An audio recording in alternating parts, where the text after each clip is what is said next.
You're listening to littlepodcast.com. Why you gotta take it there? Retake. This isn't better. We're not talking about any integrity in We this are room. trying to exploit a generation. Ever tell you about that time when I paid for Chinese food with the DVD? The grease is the gravy. You guys played footsie under the table. Yes, but that's irrelevant. I can smell Pepto-Bismol from here. It tastes like an antacid tablet. Why are there so many Draculas everywhere? No. There's potato vodka everywhere. Welcome to Born in the 80s, episode 173. I'm your host, John Rowe, joined by my co-host, Adam Ham. Adam Hambra. Yeah. Alhambra. All right. What you been up to? Oh, How's your week? you know, the regular. The regs. Straight up regging it? Straight up regging it. You're a Regging it like regulator. Reagan. Yeah. Oh, Reagan like Reagan. Mm-hmm. Unfortunately, his reg ended up being talking about sending up satellites to shoot down missiles and Yeah. a lot about jelly beans. I've been way into trickle-down economics this week. Totes. Dude. Totes into the trickle down. Yeah. Reaganomics, bro. In actuality, playing some Witcher 3 and watching some of The Good Wife. You're watching The Wife? I'm living The Good Wife. Living the Good Wife, which is playing Witcher 3.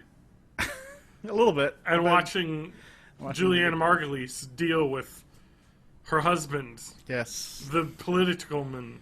Yes. I was going to say a politician, but then I fucked up, so I said political man. Which he is, right? Yeah. He's a Yeah. politic man. He's a politicman. He's also a wife cheater. Yes. He is an affairsman. Yeah. A regular ass. Oh fuck! I can't think of that guy's name now. A cheating chap. The guy from New York. The guy what put his dick all over the internet. Oh, New Mark York- Wiener? Mark Wiener, yeah, the Wiener guy. Yeah. That's how I remember it. There was no other politician so aptly named. Right? Yeah. Yeah. You know what? The number one thing. I don't want to get political right now, but the number one thing that proves that politics are complete bullshit is that Strom Thurmond was like in office until he died. Yeah. He was like 90 on the Senate floor, like not hearing anything. Having, like, previously argued against segregation. Right? Against segregation and the fact that he No, I wanted mean black people against to be integration. nowhere. Wasn't that what I mean, I guess. Yes. Integration. He was against segregation and the fact that he wanted all the black people to move away. Even though Yeah. he did have sex with a black maid Right. and has a half-black daughter. Mm-hmm. Well, let's not worry about that hypocrisy from No. Strom. No. What a sweet politic name, though. Strom Thurmond. I mean, come on. It is a pretty badass sounding name. Strom Thurmond. You know what else? Also a Viking name. Yeah. You could just imagine a Strom Thurmond pillaging your village. in Very Newfoundland. Nordic. Yes. Yes. Yeah. Speaking of it's- Nordic. Okay. Speaking of Nordic. Yeah. You know where I'm going with this? Not in the slightest. Let's delve right into The Witcher? the meat of the week. Okay. This is like if the week was a steak, the steak would be The Witcher 3. Okay. All right. A prime cut Ah. of Polish video games. Sure. Grade A. Choice. I don't know Cut. if the Vikings attacked Poland. but I would don't think they assume. did, which is why I was a little bit. Is Poland a Nordic Unsure. area? No, I think like Scandinavia and like Finland and Norway. Those are Nordic. I don't let's think Poland see is. here. It's too far south. Well, I look up Poland Viking. Right? Okay. And the first thing that came... I'm sorry about the burping. I'm drinking beer right now, so... Nah. Polish offensive tackle Babatunde Igorbabusi is 6'9", 351 pounds. Minnesota Vikings player. I There see. you go. That's the closest to Vikings they get. No, that's not true, though. Poland in the Middle Ages... let me just control F this shit of this Wikipedia article. That's how you find your shit. Established as a seaport by the Vikings and Danish traders. By the Vikings, not they weren't. They were Vikings. No, but there were Vikings in Poland at some Pillaging point. Poland, sure. Yes, exactly. I don't think that counts. The Witcher 3. But there's the Skellig Isles that are Viking-ish in the game. Skellige. They always pronounce it weird, like Skellige. Well, it's kind of how it's spelled. Yeah. How's your Witcher experience? Man, I've been witching it up. How far are you in? You know, I don't know if I'm actually that far, because... What hour count are you into the game? Oh, God, I don't even know. But it's probably...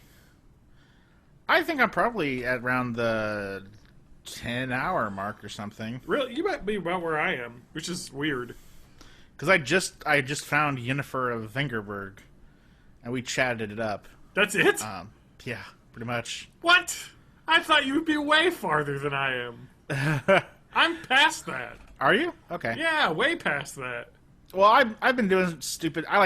First of all, I looked at every unknown location on the first map. So did I. I rolled around, I did all the quests. Yep, same here. Apparently you just took forever. I do. I take my time on games like this. I did too, but I'm not still there. I read all the stuff. You read it all? I read it all. I didn't read all of the stuff. How about that? Okay. I read pertinent stuff, but I didn't read all, like, the character bios and all that junk yet. I did. There you go. I read all the bestiary entries, read all the character bios, I read all the notes and stuff in my inventory.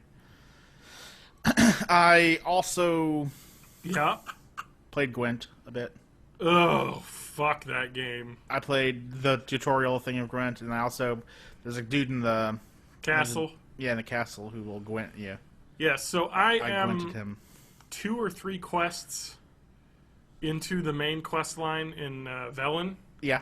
So that's where I am. Okay, so you're not too far ahead of me. No, I found the place where the contact you're supposed to meet is. I'm like right down the road from there, I think. Or maybe he's not there, maybe. I don't know. Because I'm in like the countryside. Yeah, well, you get there and you find out that somebody beat you there. Oh, okay. Something horrible beat you there. I see, okay. No, I haven't done that yet, then. What are your initial thoughts on the game? Let's get our initial reactions here.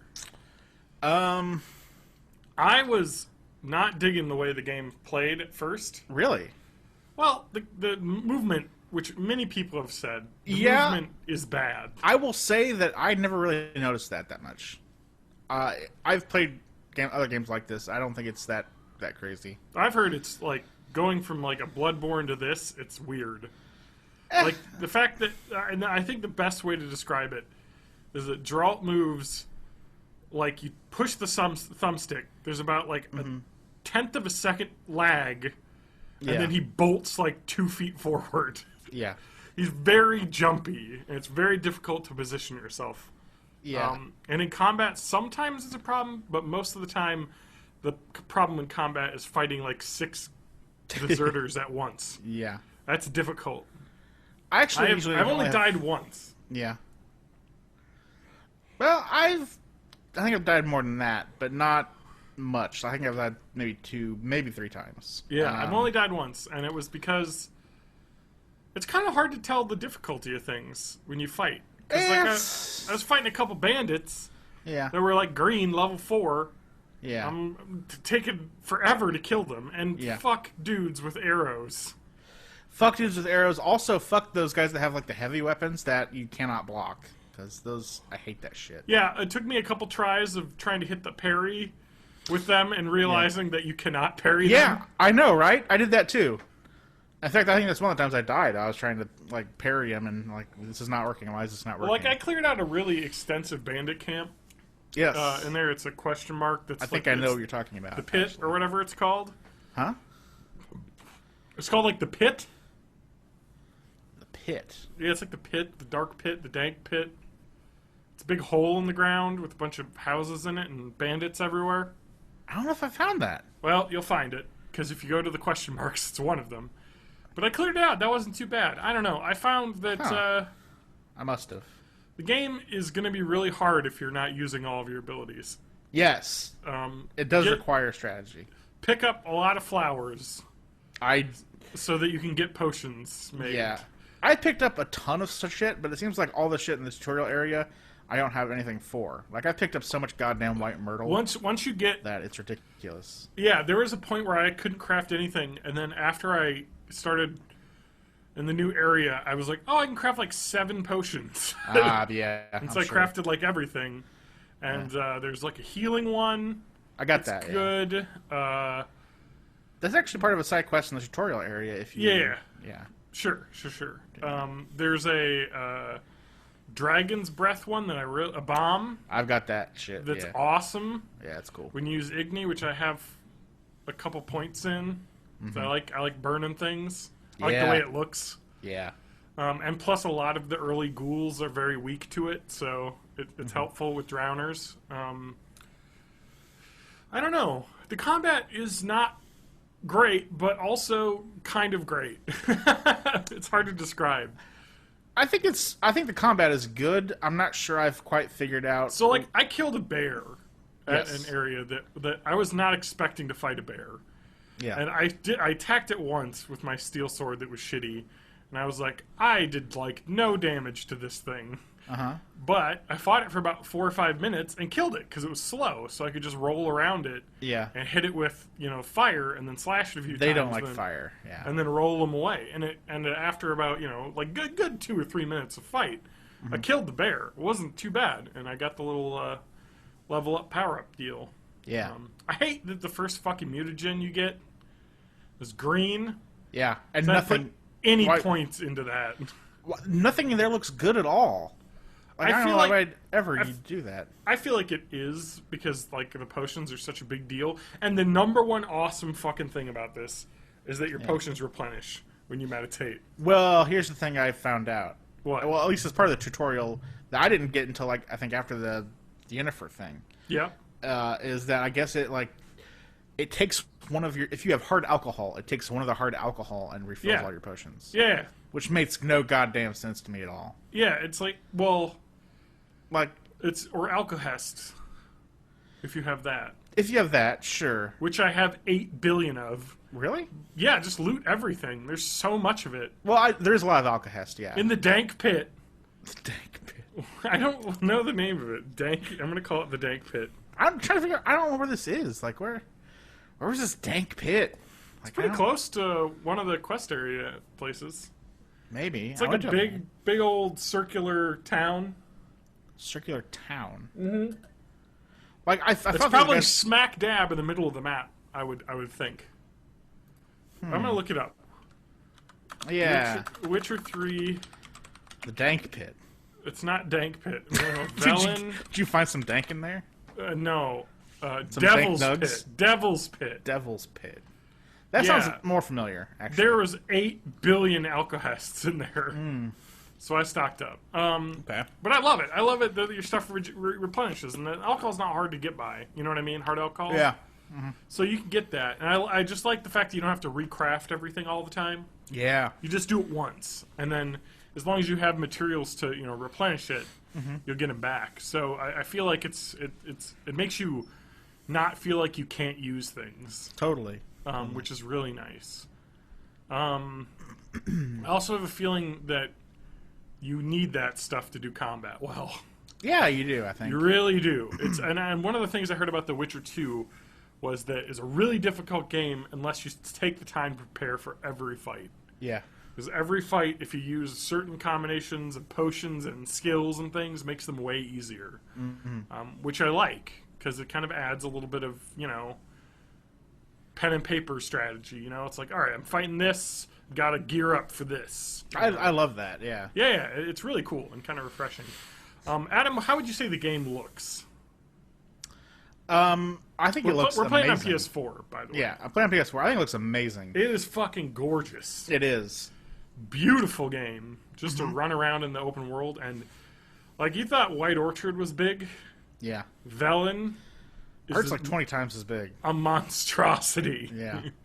And I like it. It's really cool, just running around. And it's kind of neat in a fantasy world that's... one of the nice things about a Skyrim or an Oblivion is that everything scales to your level. And here things don't. So if you run past the thing, and I'm like, oh, bandit camp, and I hop down, start killing a few guys, and the bandit leader's like level 10, red skull, and I'm like, oh shit. And you just got to book it and be like, all right, I'm going to go back there later. Yeah, and you realize, like, at the beginning of the game, like, a pack of wolves can be the most dangerous thing you'd ever come across. The wolves suck so much ass. I hate them. Nice thing about wolves is, though, is they don't chase you very far if you try and run away. So. Also, like, once you, like, level up your fire a little bit and stuff, you can... Oh, yeah, they die quick. They die fast. But, like, at the very beginning of the game, like, I saw some wolves, like, running, I'm like, oh, no big deal. And, like, I ran into them, like, I'm gonna fuck some wolves up.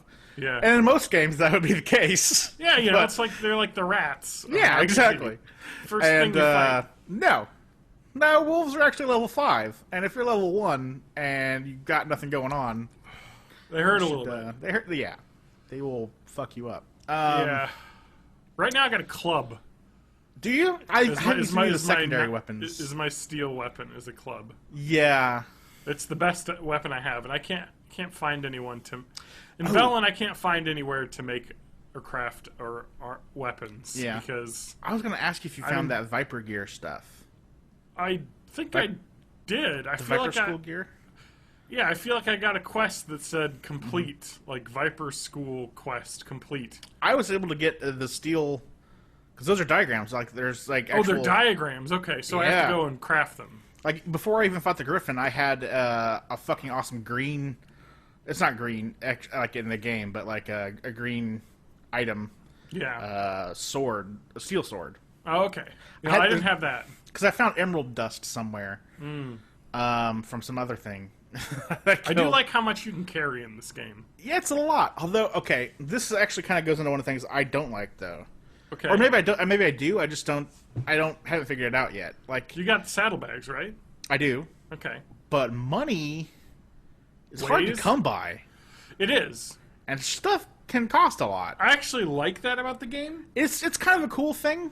I actually like it because it, like, in a lot of these RPGs, you want to be, fucking Captain White Knight. Like, I'll help everyone for nothing. Yeah. But in this game, money is so hard to come by that I'm like, fuck you. I'm taking some money. Like, I'm going to haggle higher to get a better reward for this quest. Yeah, you know but, like, that's kind of the thing, too. Like, the one thing it's not necessarily that I don't like it, it's just I kind of have a hard time figuring stuff out. Like, you take this contract for, like, the Devil by the Well, and, like, your entire contract fee for that is, like, 20 gold coins. Yeah. And it's like, you can haggle, but that gets you up to, like, what, 25? It's just like, and then I'll just run across something that's like, hey, you found like 150 gold coins. I'm like, what the fuck? I just kind of like found this in some kind of chest or some shit. And it seems weird to me that like it would be so much easier to find money, just fucking laying around than also, it would be to get paid for. There's also 2 different currencies. There's more than that. There's the kind you can use, and there's 2 kinds of currency. I can't even fucking use until I get changed over to a bank, which is awesome. I think it's awesome. I kind of like that, actually. I do too. But it is a pain in the ass. I like this game. I feel like this game has a lot of simplification to make it less painful, but it still has a lot of the depth and complexity that makes it worthwhile. Yeah. Like, it made the hard and difficult bullshit things easier. But, like, the hard and difficult things that make the game a better game are still there. That's true. Know what I mean? That's true. Like, the fast travel's pretty good. The one thing horse travel's really fast. Yeah, totally. Which I love, just riding around on my horse. Mm-hmm. It's weird for me, though, because every once in a while I find a dichotomy. Yeah. Like that potions being refilled by having alcohest or alcohol, whatever. Yeah. Like, it's something like that this world is so detailed and real that I expect some kind of in-game explanation for that, and I haven't been given one yet. And it bugs me because there's an explanation for everything else. Like, if I want to know why fucking, noon wraiths don't, like, fucking... Or why you need to be using, like, Earden or whatever for it, just, like, it explains that. It's like, oh, you need to use Earden to trap someone in corporeal form. That's part of the thing. Or, there's explanations for every fucking thing in the game, and like when I come across a game mechanic that seems to not have a real world explanation, it's like it's kind of jarring. I don't know. And about the money thing, also I've noticed that selling shit gets you nothing. Yeah. Which is annoying to me. And I kind of understand why. Like, people don't want to pay a lot for, but it's not like you're getting half price for shit. You're getting like a tenth or less for shit. Like, I think even less than that sometimes for selling things. Also, I noticed that people, and this does kind of make sense in game. Yeah. You get better prices from people that actually handle your shit. It? Yeah. Well, that too, but also, like, I need to sell my swords to, like, a blacksmith, and my armor to, like, an armor smith, or my other fucking sundry items to a merchant if I want to get a good price. Sometimes you can't even sell other stuff to them, but, like, merchants take everything.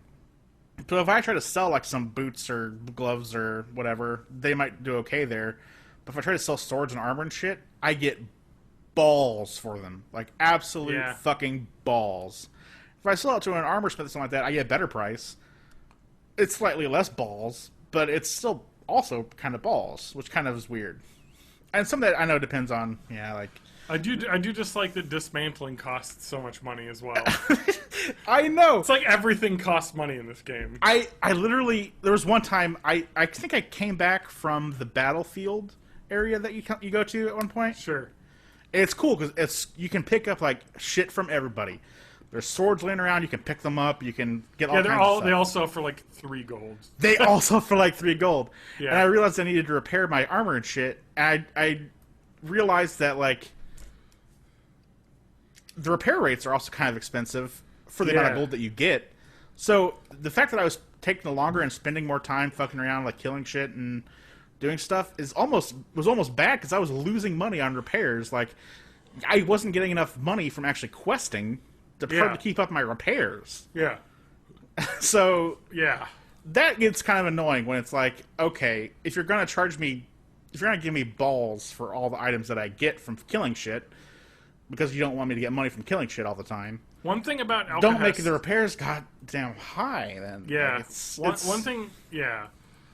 Well, you'll be fine though. Like, one thing that's about Alcahest that's interesting in the way that the game works is that if you've used one potion, like 1 out of 3 of your potions of one potion, it uses an Alcahest to replenish it. Yeah. If you've used all of your potions and all of your bombs, 1 Alcahest replenishes all of it. So don't meditate if you don't have to. I guess that's probably one of the reasons why they, like, meditation heals you in the cheaper versions, because... The lower levels of difficulty, Yeah, because, like... I just eat stuff. You can't be meditating all the time. I do, but that takes a long time and a lot of food. Like, well, I mean, one of the first abilities you can get is Sun and Stars, which I would recommend. I should probably do that. Yeah, because during the daytime, it slowly refills your vitality. Yeah. I'll tell you one thing. When I was first leveling up, I thought, oh, God, these things are the fucking shit, man. There's only one rank of them, and they're all pretty, like, decently badass abilities. Yeah. Then I realized, oh, God, slots. Like, if you just... Yeah, I have 3 slots right now, and... I do too, I think. And, you get the 3rd one at 4th level, and I have the Sun and Stars thing for healing, and then I have the...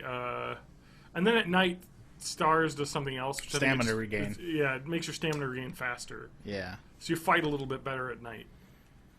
But you heal during the day. I don't know. It's not too bad, though. I mean, I don't know. Food's pretty plentiful. Yeah. A lot of enemies that you kill drop food. So that's true. I think I might have... I think the first one I got was the one that just gives you, like, 500 vitality. Yeah. One of the keys about this game is... I didn't take that one because it's not very much. Because you have, like, 3,900 vitality. Yeah, I was going to say... 500 more isn't a ton. I thought it would be best off, like, early on in the game. That's true. If I was going to pick it up, so... I'll probably switch it out pretty like, soon. Use stuff. Like, that's the one thing I've learned and read, is just use items. Use them. It's not like the type of RPG where you can just, like, oh shit, I gotta hold on to 100 potions. Yeah. Use them if you need them. Well, I'm not sure. The other thing that kind of bugs me is, especially with the sales prices the way they are, I keep trying to decide whether to dismantle shit to use it for crafting. Yeah. or to sell it. Like, I'll get, Yeah. like, magic fucking rings. It says, like, magic on it. And I'm like, well, I can't equip it. It's not an equipment thing. Yeah. Should I break it down to fucking ruby and gold and shit? Or should I try to sell it? Because that would be... I need money.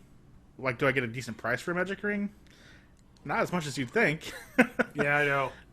But dismantling it costs shit. So I have to pay to do that, and then it's forever, you know, not really sellable. You're just broken down to other stuff. I'm always trying to decide whether I should be selling certain things, because I figure some things are probably made for dismantling. Supposedly in Novigrad, there's a bottle merchant on the docks of Novigrad that buys stuff you have for full price. Really? Yes. Actually, it's really interesting. So it says someone. I'm reading a Reddit thread on inventory management. That's actually really nice. So maybe I'll share the link. Yeah, share the link on the notes page of the website. If you two are playing Witcher 3, I'll save this Reddit thread. That's got some really good ideas. One is like just fucking sell or dump the flowers that you don't need anymore if you've already crafted the potion, because you only craft it once. Yeah, that's true. But also. Another thing is, it's actually pretty great with this bottle merchant, so you could totally abuse this. It actually helps for storing items. So, you know, buy some of his bottles, meditate, buy some of his bottles, so he has around, you know, 1,500 gold, and then you can just sell items to him at full price, and then buy them back at the price that you sold them to as. So it's kind of like an item bank later. Yeah. And supposedly, money becomes no problem later as well. Okay, well that's... You get more and more items. Yeah. Yeah. I mean, they probably don't expect you to spend as much time in the tutorial area. So, I mean, there's limited resources there. And I'm doing more fighting because enemies, you know, come back. And yeah. So, maybe that's probably what I was coming up against there. But yeah, overall, I'm super, like, the story is awesome. Like, I'm in it. I can't wait to see what happens next. And, I mean, it hasn't really kicked off yet, I guess. Oh, Dwarven Spirits as well also replenish. I think it's at any hard alcohol. Yeah, but alcohol always gets used first. That's good, because that's an alchemical item. And it's the only thing it's really used for. Right, whereas you can drink hard alcohol and get the health back from it and stuff. Yeah. Yeah. That's cool. It's nice to know that you can actually use your items without having I'm to digging the worry game. about shit. I liked... So I killed the Griffin, which wasn't too hard of a fight. I didn't use the crossbow at all. Because you had Ard? Because I hated it. And I just, whenever he swooped at me, I used the Ard sign and it knocked him down. Which was totally fine. He also was weak to, so... I killed him super fast for some reason. I did not at all. It took a long time. Really? But I didn't have, like, better items or anything. Like you had. I guess. But I mean, I couldn't even use that sword on him because it was... You just use silver. Yeah. I mean, it wasn't super long, but it took 7 or 8 landings to kill him. Yeah. I also like the trophies. I was going to ask you about that. Trophies are awesome. They're fun. I'm not sure why you'd ever... I mean, I guess you can sell them for a decent amount of money. I don't know who would buy them. Like, who... Yeah, I would never sell them just because they're useful. Yeah, they have awesome benefits. So, I guess they're. I like the Griffin one. The decapitation chance is higher. Yeah, I love that too in the game. Yeah, I don't know how to trigger it when you do those cool, like, I'm gonna kill the guy in like a combo. I always thought it was like I thought it was like what's the word for that? Like when you do way overkill type thing, like when you do a lot more damage than they have. So when he has like no health left and you hit the triangle heart attack. Like that. Although I've just been in a combo and done it from a quick combo too. Yeah. Well, I leveled up my quick attack all the way up to 5 first. Here's the thing, I've been going magic, dude. What do you mean? You've been leveling up magic? Well, I also been leveling up Igni almost all the way as well. I actually skipped over the first level of Igni and went straight to the second one. I leveled up Axie all the way, and Ard, I think, for longer range on that. Yeah, okay. And then I went into the second level for Igni, which gives you the cool fire stream thing. Oh, I don't want to say... I do like that you get ability points in the game, not just from leveling up. Yes, I got a ton of them. Yeah, I found a ton of shrines in White Orchard. Yeah. When I saw how slow you leveled up, I was a little bit worried at first. Nope, you get ability points through other means too. Yeah, you get them pretty quick. That's nice. I really am looking forward to getting a red mutagen because I think I'm gonna go down the red path for a while, try and get some of the. There's some cool shit. I think the archery one allows the time to slow down more and more and more when you're aiming, so you can spend a lot of time shooting people from long range. And I don't know. I was gonna say the game has a lot of options. It does. It has a ton, which is what makes. Even though I feel like the movement mechanics are clunky a little bit, the sheer vastness of options in combat you have really makes up for that. It is cool. Just switching between magic on the fly, popping a Quen off, and then switching back to Igni to ignite a barrel, and then rolling away while it blows up, and switching to Ard to knock a guy back and then stab him. I don't know. It's just cool. It's very cool. Talking about it now makes me want to play it. I know, right? Because it's good. And I will say that one of the reasons I went for magic is I noticed one thing that was cool is that each point you put into magic ups your stamina regenerate. Oh, really? That was the one thing that bugged me. Yeah. Is that the regenerate is kind of low. So pumping stuff in my magic means that it recharges fast and I get to use it more often. So I can ignite the shit out of people more. Nice thing about the magic and the regen is that it may be slow, but one of the nice I wish that there was a prompt that would that would come up when it refilled. Oh yeah, because I hate having to look for it. Yeah. Sometimes I'll roll away and hit the button to do magic and nothing happens. I'm like, oh shit, it isn't replenished. Like it was just a ding or something when it fully replenished. That was more. Actually, I think it does. I think it puts like a little sign. I think it puts the sign of the sign that you have chosen. Yeah, I just up there. But I just wish it was like more central. Yeah, when I'm in combat, so I can see it better. It would be nice. But even then, I mean, like you're so mobile in combat, just rolling around that you can just roll around until it replenishes, and then run back into the group and hit them with something, and then roll around a bunch. I love the strategy that lets you use though, because I want to tell us a little story about. Sure. Just I don't know. I found it really amazing. I think it's something that everybody has to go through after you've killed the griffin and you're heading out of town. Like there's that place where the bar, where like all the dudes come after you. Yeah. I had just gotten my level to Igni where it like does the fire stream. Yeah. And I don't know why, but for some reason I just thought the first thing I'm gonna do when I get out of this is just fucking fire stream. And I fire streamed like in a row across all the way. Yeah. And, like, all of them caught on fire, and it was the shortest fight I've ever seen. It was like, cutscene, I come out of it, I burn everybody. I got a trophy for not actually using, not getting damaged. Killing 5 people without getting damaged. I murdered 5 dudes in, like, 3 seconds. I need to go level Igni up some more, then. And it was just, like, one of those things where cutscene, flame across everyone. I think it was like cutscene and be like lopping this guy's head off or something or whatever. Yeah. I thought it was kind of funny because I never actually pulled out my sword. But it was just one of those things where it's like, oh yeah, you dudes do not want to come up against this shit. And it's just like, burn.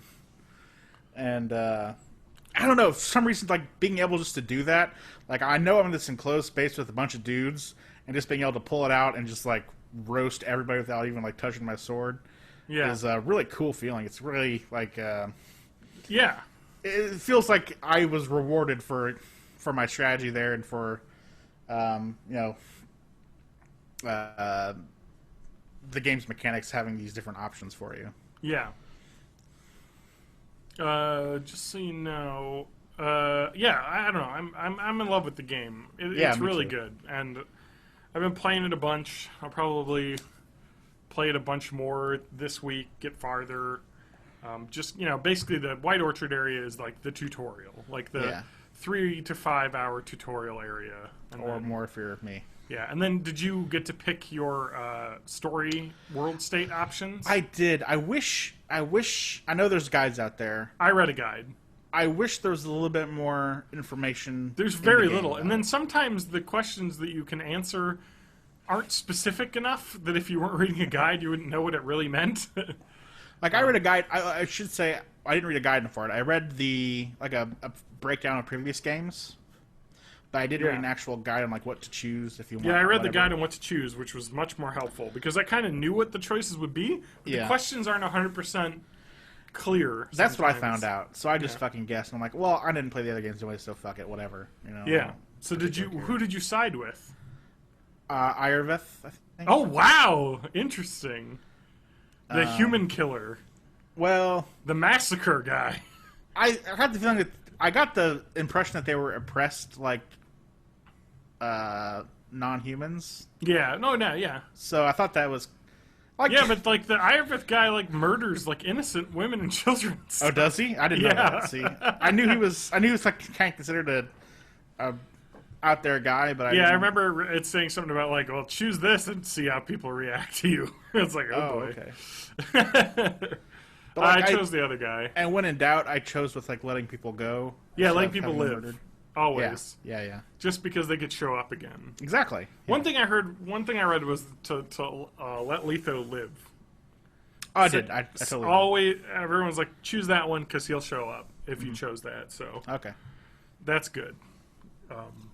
Which is cool because he's kind of like the Aang of Witcher schools. He's like the last Viper school Witcher. Oh, cool. Yeah. Oh, I wonder if he was the guy who was like caught and tortured then in that.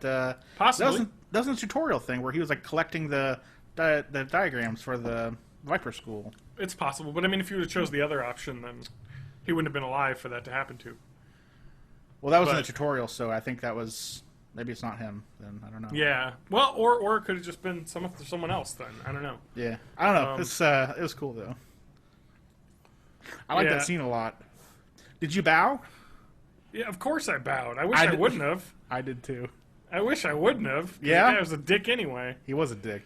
But but as soon as he started talking, I was like, oh, I can be a dick back to this guy. Yeah. Because he's desperate for my help, so... Yeah. I don't give a fuck what he thinks. I like that the choices are gray and like you have no idea what the outcome is going to be. Dude, okay. One of my favorite parts that's happened in the game so far, one of my favorite parts in the entire game, is you show up at the, like in Velen, you show up at the inn where you're trying to find your contact. Yeah. And he's not there.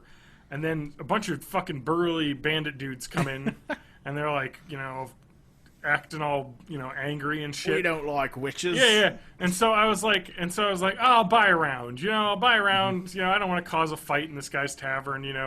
I'm like, I'll buy a round. Like, what makes us think we want to drink a round with you? And I'm like, well, we'll become friends if we end up talking to each other. Yeah. And I'm like, oh, I don't know if that's gonna be right. And so I'm like, fine, don't take the drink. And the response was, or no, it was like, oh, I forget what the question was like. Oh, like they asked, like, what brings you here? And I'm like, I don't have to answer that, was the question. And the answer is like, how about none of your fucking business is why I'm here? And I was like, oh shit, yeah, it's going down.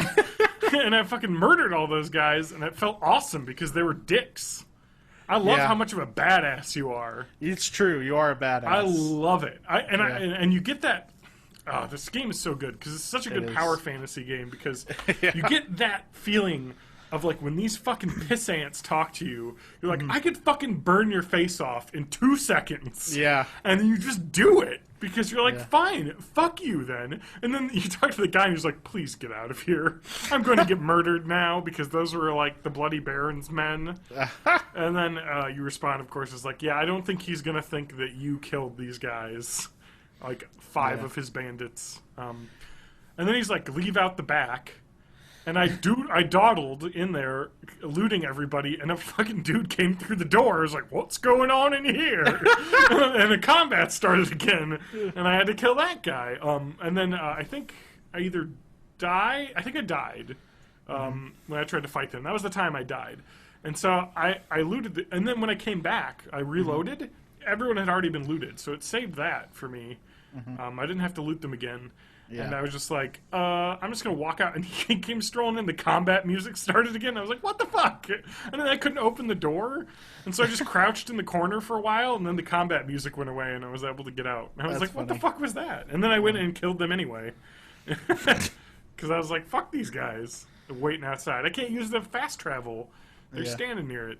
So I killed all of them. Also, mounted combat is awesome. It is. I've only used it, I think, that in that one tutorial area. But, yeah. It seems like it'd be cool. It is awesome and also not awesome. Because it's hard to control. It's hard to control, and your horse will buck you off if it gets hit. So, oh, right, yeah. But that's okay, because then you just fight. But or you get raped because you'll get knocked off into a group of like 5 guys and they just all attack you. But I actually like it because I don't know. The first time you roll through like a bandit camp, like in the middle of White Orchard, and you're on your mount and you just one-shot people by slashing them your horse, because that does that, by the way. Oh yeah, it does massive damage to unarmored people if you're riding. So it's great. Also, I fought another bandit camp where there was a bunch of mounted guys. I just hit them with Igni, and their horses just buck them off, and they're rolling around on the ground. And I did an animation where I killed one because I was attacking him, I guess, while he was defenseless on the ground. Yeah, and that was awesome. Nice. I mean, God, this game, the combat is so good, and even though I feel like the movement's a little bit clunky, and it's kind of hard to navigate areas like getting up cliffs and jumping and stuff, it's still great. You know what I mean? Like, yeah, absolutely. It's still like worthwhile.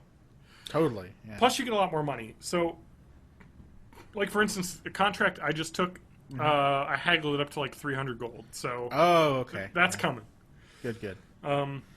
Also, you should level up your thing to influence people. I did. Okay. That's the first thing I did, that's what I'm working on next, because one of the first people you find, I guess, who has a ticket to get on a ferry across to the big city, you can pay him 100 gold, or you can like do a job for him. Oh yeah. It's actually kind of confusing options. He's like, tell me more about the job. And he's like, well, I got a bunch of my sister's husband's got a bunch of guys that go around like picking up stuff off the battlefields, but all these ghouls are attacking them, and I need someone to take care of the ghouls and protect them. Yeah. And then I can give you a sweet deal. And I'm like, and then the options are pay him 100, use art sign, which I can't, for the option of maybe there's a better way to get around this, is the option that's grayed out. And then it's, I'll think about it. And then I say, I'll think about it, and then it doesn't start a quest. So I'm like, but I thought I said I would like do the thing, but I guess you have to use art sign to get that option. Oh, okay. So you'll be able to do that. Sweet. Also, you can if you're really hungry, Adam. Yeah. You can kill deer and get food. Oh, okay. Yep, you can hunt animals. It's actually pretty great. Someone said one of the easiest ways to do it is Ignis one-shots most animals, right? Yeah. On normal, medium. But you can also axie deer, and they just stand still. Oh, that's awesome. So, if you're really hungry, you can just kill animals with your crossbow in one shot. So, that's one thing. Like, I've killed a bunch of wolves and shit like that, and I've got a bunch of, like, raw meat and, like, wolf livers and shit. I was wondering, is there any way to like, cook that? No, I don't know. I just eat them raw. You eat them raw? Okay. Yeah. That's what I wasn't sure about. Like, because in some stuff, you would think, like, maybe that might make you sick or not I don't think that there's any way to cook food. Okay, that's kind of weird because they've got all this crazy chemical system, but someone said that if you Igni a chicken, you get cooked eggs. That's awesome. I don't know. It's kind of interesting. It's people in this thread are talking about how like you don't know how to, cook. So it just there's no cooking it. Just it's eat weird. It raw. Yeah. That seems weird to me. Which is fine.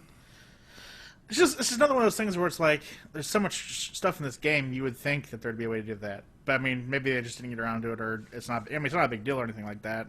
But it's just such a realistic world that you would think there'd be a way to do it. But I guess there isn't. It's a little jarring when that kind of stuff happens. Yeah, there's also some, especially in Novigrad, apparently there's a lot of merchants to buy really good stuff, so... Okay. I guess try and get to there, which is probably getting through the story quest a little bit. Well, I'm on the... You're doing this different than I did. I did through the main quest, pretty quickly, and then I went back and went through everything. Oh, really? Because it's like, you can do stuff before you go to the next area. Oh, okay. I don't know. Yeah, I wasn't sure about that, so I did everything before the Griffin, which is probably why I destroyed the Griffin like really quickly. But, yeah.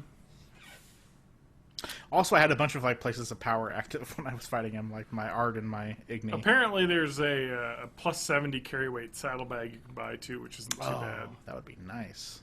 Apparently, there's a merchant in Orton in Velen, bottom left. It's 330 crowns, right? It's a lot. But it does add 70 to your carrying capacity. That is quite a bit. Pretty much makes it really hard for you to not be able to carry. Well, you can carry 60, I think, at the start, and even that's quite a bit. Well, I believe as you level up, you also get a larger character carrying capacity. So, oh, really? Oh, yeah. That's cool. Yeah, but it sounds like Novigrad's where you can buy everything. So it might do well to get through the story enough to get to the big city, or at least have that open for you to go into. It's probably a good idea anyway, just because... That's what I did. I mean, I was having a hard time because I was like, oh shit, one of my or one of my armors is red. Yeah. And I don't have any armor things, and there's no fucking merchants anywhere. So it's like, I'm just going to do the story quest for a while here and get to a place where I can actually get stuff. Yeah. Which is nice.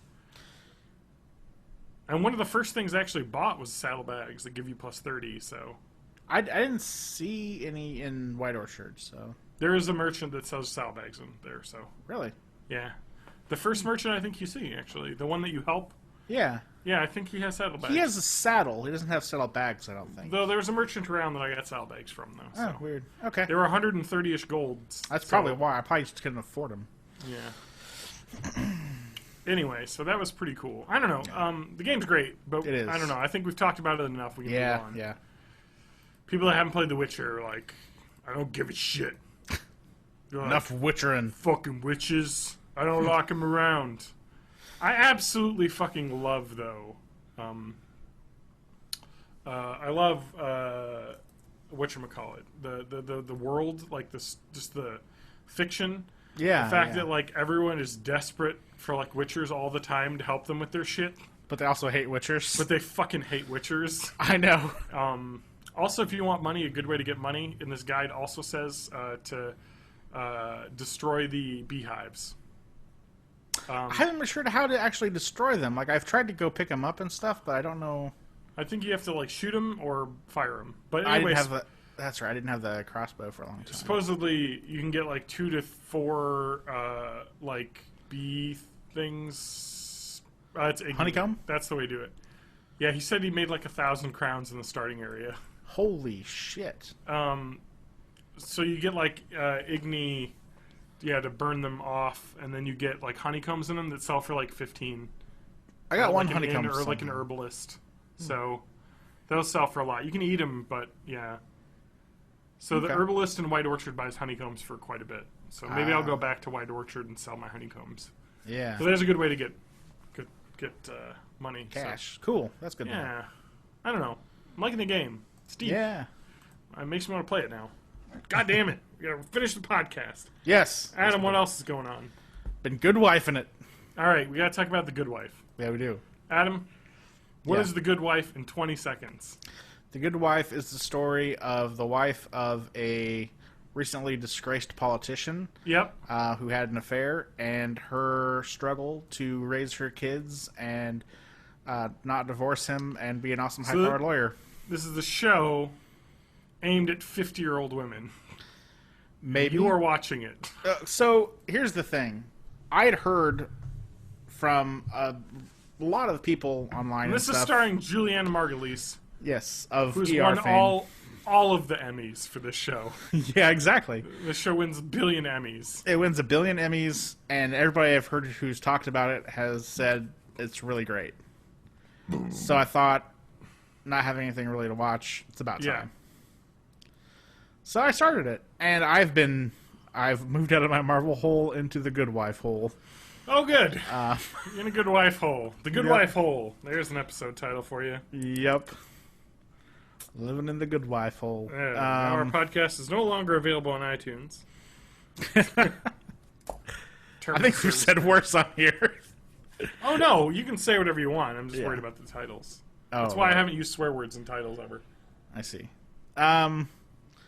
I am a couple episodes away from the end of Season 2, which I hope to finish. Wow. tonight. So you fucking burned through this shit. I've been marathoning it. Well, what the fuck are we going to watch when I'm down there? Is the question I have. for you? I don't know. Shield. You can watch The Shield. Oh, fuck yeah, I do want to watch that. So, or we can watch season 10 of Supernatural because it's we done definitely now. should watch that too then, since it's ready. Totally. Since it's ready to watch. Is it good? Well, it is good. I heard season 10 was good. People were talking it up. Yeah, it's good. I might have to find some way to obtain it. But yes, through legal means. Through perfectly legal means. But yeah, we should do that. All right. I've been watching The Good Wife, and it's good. I like it. I think... You know what I would say if I was married to Lauren about the show? What? That's good, wife. Ah! Sorry. Yep. It is... It's like... It's a lot courtroom procedural, but it's also got a lot of, like, political drama and intrigue, like in a long story, like serialized type way. Okay. And I think... I don't know, I really like... Not necessarily, like, just cop procedurals, but I like courtroom stuff, and there's not a lot of that going on right now. Do you know what show you love? What? Law and Order. No. I don't know. What? That's just not my bag. How is it not your bag? It's exactly what you just asked for. Are they lawyers? Well, okay, so, Adam. Yeah. I think you're the only person in the world I have to explain what Law and Order is to. It's mostly cops, though, right? That is incorrect. I thought Law and Order was like cops. No, Law and Order is the story of a criminal case all the way from beginning to end. So the show usually starts off with cops, or the show actually always starts off with the crime being committed, right? And you not seeing all of the details. Yeah, the show's actually incredible, and all of it was on Netflix for a long time. I don't know where it's available now. I'm sure it's available on streaming service somewhere. It's got to be pretty damn lucrative to have. But I was watching it for a long time. But the show starts off with the cops, and they're kind of like, trying to figure out what's going on. You don't really know. You kind of know what happened, but you don't know for sure. Yeah. And so they're trying to figure it out. And they basically try and, get enough evidence to make a case, and then they hand it over to the attorney, the district attorney, who's played by a guy, and then he deals with the lawyers, and then it goes to a court case, and then the show ends with a court decision. So it literally is like the full gamut of the legal process. It seems like a lot to do in 45 minutes. It is, but it's actually great because they kind of just skip around. I don't know. It's awesome though. I need all the lawyerly intrigue though. It's in there though. It really is. I'm serious. I don't care about the cop stuff. Well, yeah, you do. You love the cop procedurals too. I got cop procedurals for that. I don't it's need both, man. It's everything. I don't need everything. This is your chocolate and peanut butter together in one show, Adam. Maybe. I don't know. I'm just maybe saying. I'll give it a look at some point. And then there's SVU. Ugh. Which is mostly was it downer rapes? Yeah. Sexual crime. That's a downer show. Well, I'm just saying that's a version. There's a bunch of different versions of Law and Order. That's the thing. Like The Good Wife is not necessarily just like criminal stuff. Yeah. Well, one of the things about Law and Order is it also isn't just. There isn't a lot of drama outside of the actual plot of the episode. Right, that's what I'm saying. Yeah. There is a little bit, but the cast changed so much. But that's also a nice thing, is that the cast does change so much between, 4 or 5, every couple seasons. You have different lawyers, different detectives, which is kind of nice, because you'll have... Could be. As the show goes on. What are the spin-offs of Law and Order? Trying to I know find there's here. SVU, Criminal Intent. The show was on for 20 seasons. Yeah, I know. It got canceled in 2010 when it had 7.2 million viewers still. Yeah. So that's crazy to me. But it's you turn on TBS or TNT and it's on. Let's see. Law and Order franchise. You got Law and Order, Law and Order SVU, Law and Order Criminal Intent. Yeah. Which is the other one that lasted a long time as well. And that one deals with investigations of the Major Case Squad. That's one that has the psychologist, right? Or is that NCIS? Yeah. I think it's NCIS. I think that's NCIS, but I don't know anything about Criminal Intent other than that it lasted 10 seasons, so there's a lot of it. Yeah. There's also Law and Order Trial by Jury, which lasted a season, and Law and Order LA, which lasted a season. Oof. Homicide: Life on the Street is a similar show. I don't know if you've seen that. I kind of want to watch that. That's it's a proto-Wire. It's a David Simon type thing. Yeah, right? it's pre-Wire, and then it was supposedly great, actually. And then it was, God, I think the 6th season when most of the main cast got jettisoned at some point. So it kind of took a weird turn, I guess, when they tried to switch over. Which kind of sucks, but I don't know. Supposedly it's great though, huh? Some crossovers from Law and Order too. Weird. Sure. Because everybody in the world's been on and Law Chicago Order Hope and Saint Elsewhere. Ooh. Weird. Well, Chicago Hope is that supposed to is that the hospital in the same town? Yeah. Won a bunch of Emmys though, like lots of Emmys. So Yeah. I don't know. I feel like I kind of want to watch this now. Maybe. Maybe You should we'll watch The Good watch that. Wife. It's about this wife who's really good. She's really good at being a wife. Yep. She's got the kids raised up nice. Yeah. She's working on her own as a lawyer. Juggling work and home life. Oh yeah. It's everything we could ever wish. Totally. Okay, so the Good Wife hole. You're deep in the Good Wife hole. Oh yeah. Deep in Julianna Margulies' hole. That's maybe a bit of a stretch. I know that. Well, it's not a bit of a stretch if you're in the hole. Hey. Hey-oh, you have a small dick. Is that joke?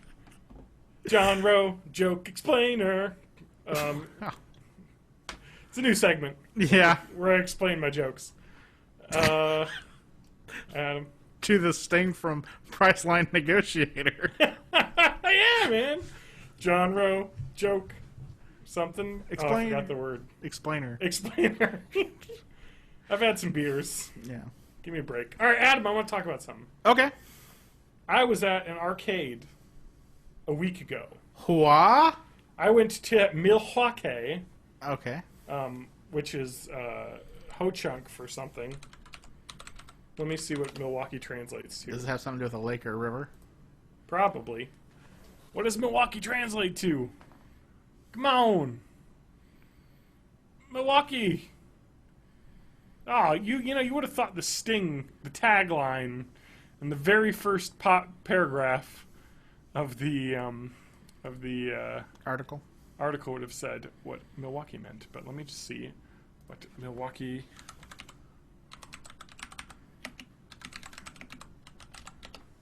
Ah, that lovely cat. Milwaukee comes from the word Milwaukee, means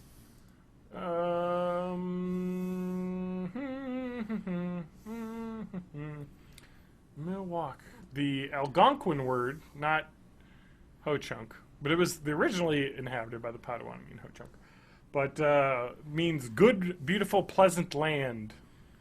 The Potawatomi language meaning gathering place by the water. Which makes sense because it's not like it's much better than God. What the fuck is the name of that terrible? Oh my God.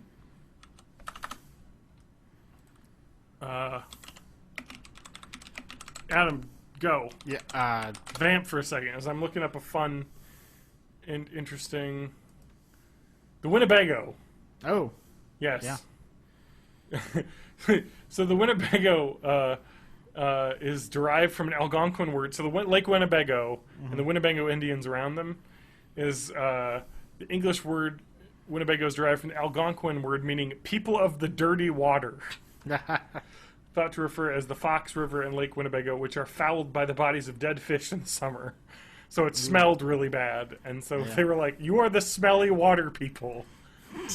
Which kind of sucks as a Indian tribe name. Or a Native American tribe name. Anyway, so I was at Dave & Buster's. Oh, okay. In Milwaukee. I learned a few things about Dave & Buster's. All right. Adam, what do you think of what's Dave & Buster's when you think of it? I think of a Chuck E. Cheese for adults. And children. And children. Is also what I found out. Okay. Is that it's kids have to leave at 9 o'clock. Okay. But if you're there for, any regular person amount of time to eat dinner, it is lousy with children. Like, just massive groups of children there. Children always ruining arcades. I know. But honestly, to be fair, I thought I was going to hate it. And I got there and I had a good time. So, other than the fact that, okay, so we got dinner. And there's like a deal where you get like a power card with points on it. And of course they use points and not money value. So you don't know how much money you're spending when you play Space bucks. an arcade game that this one costs 100 points. And you're like, all right, what's that? That's like $1.25 or some nonsense. Right.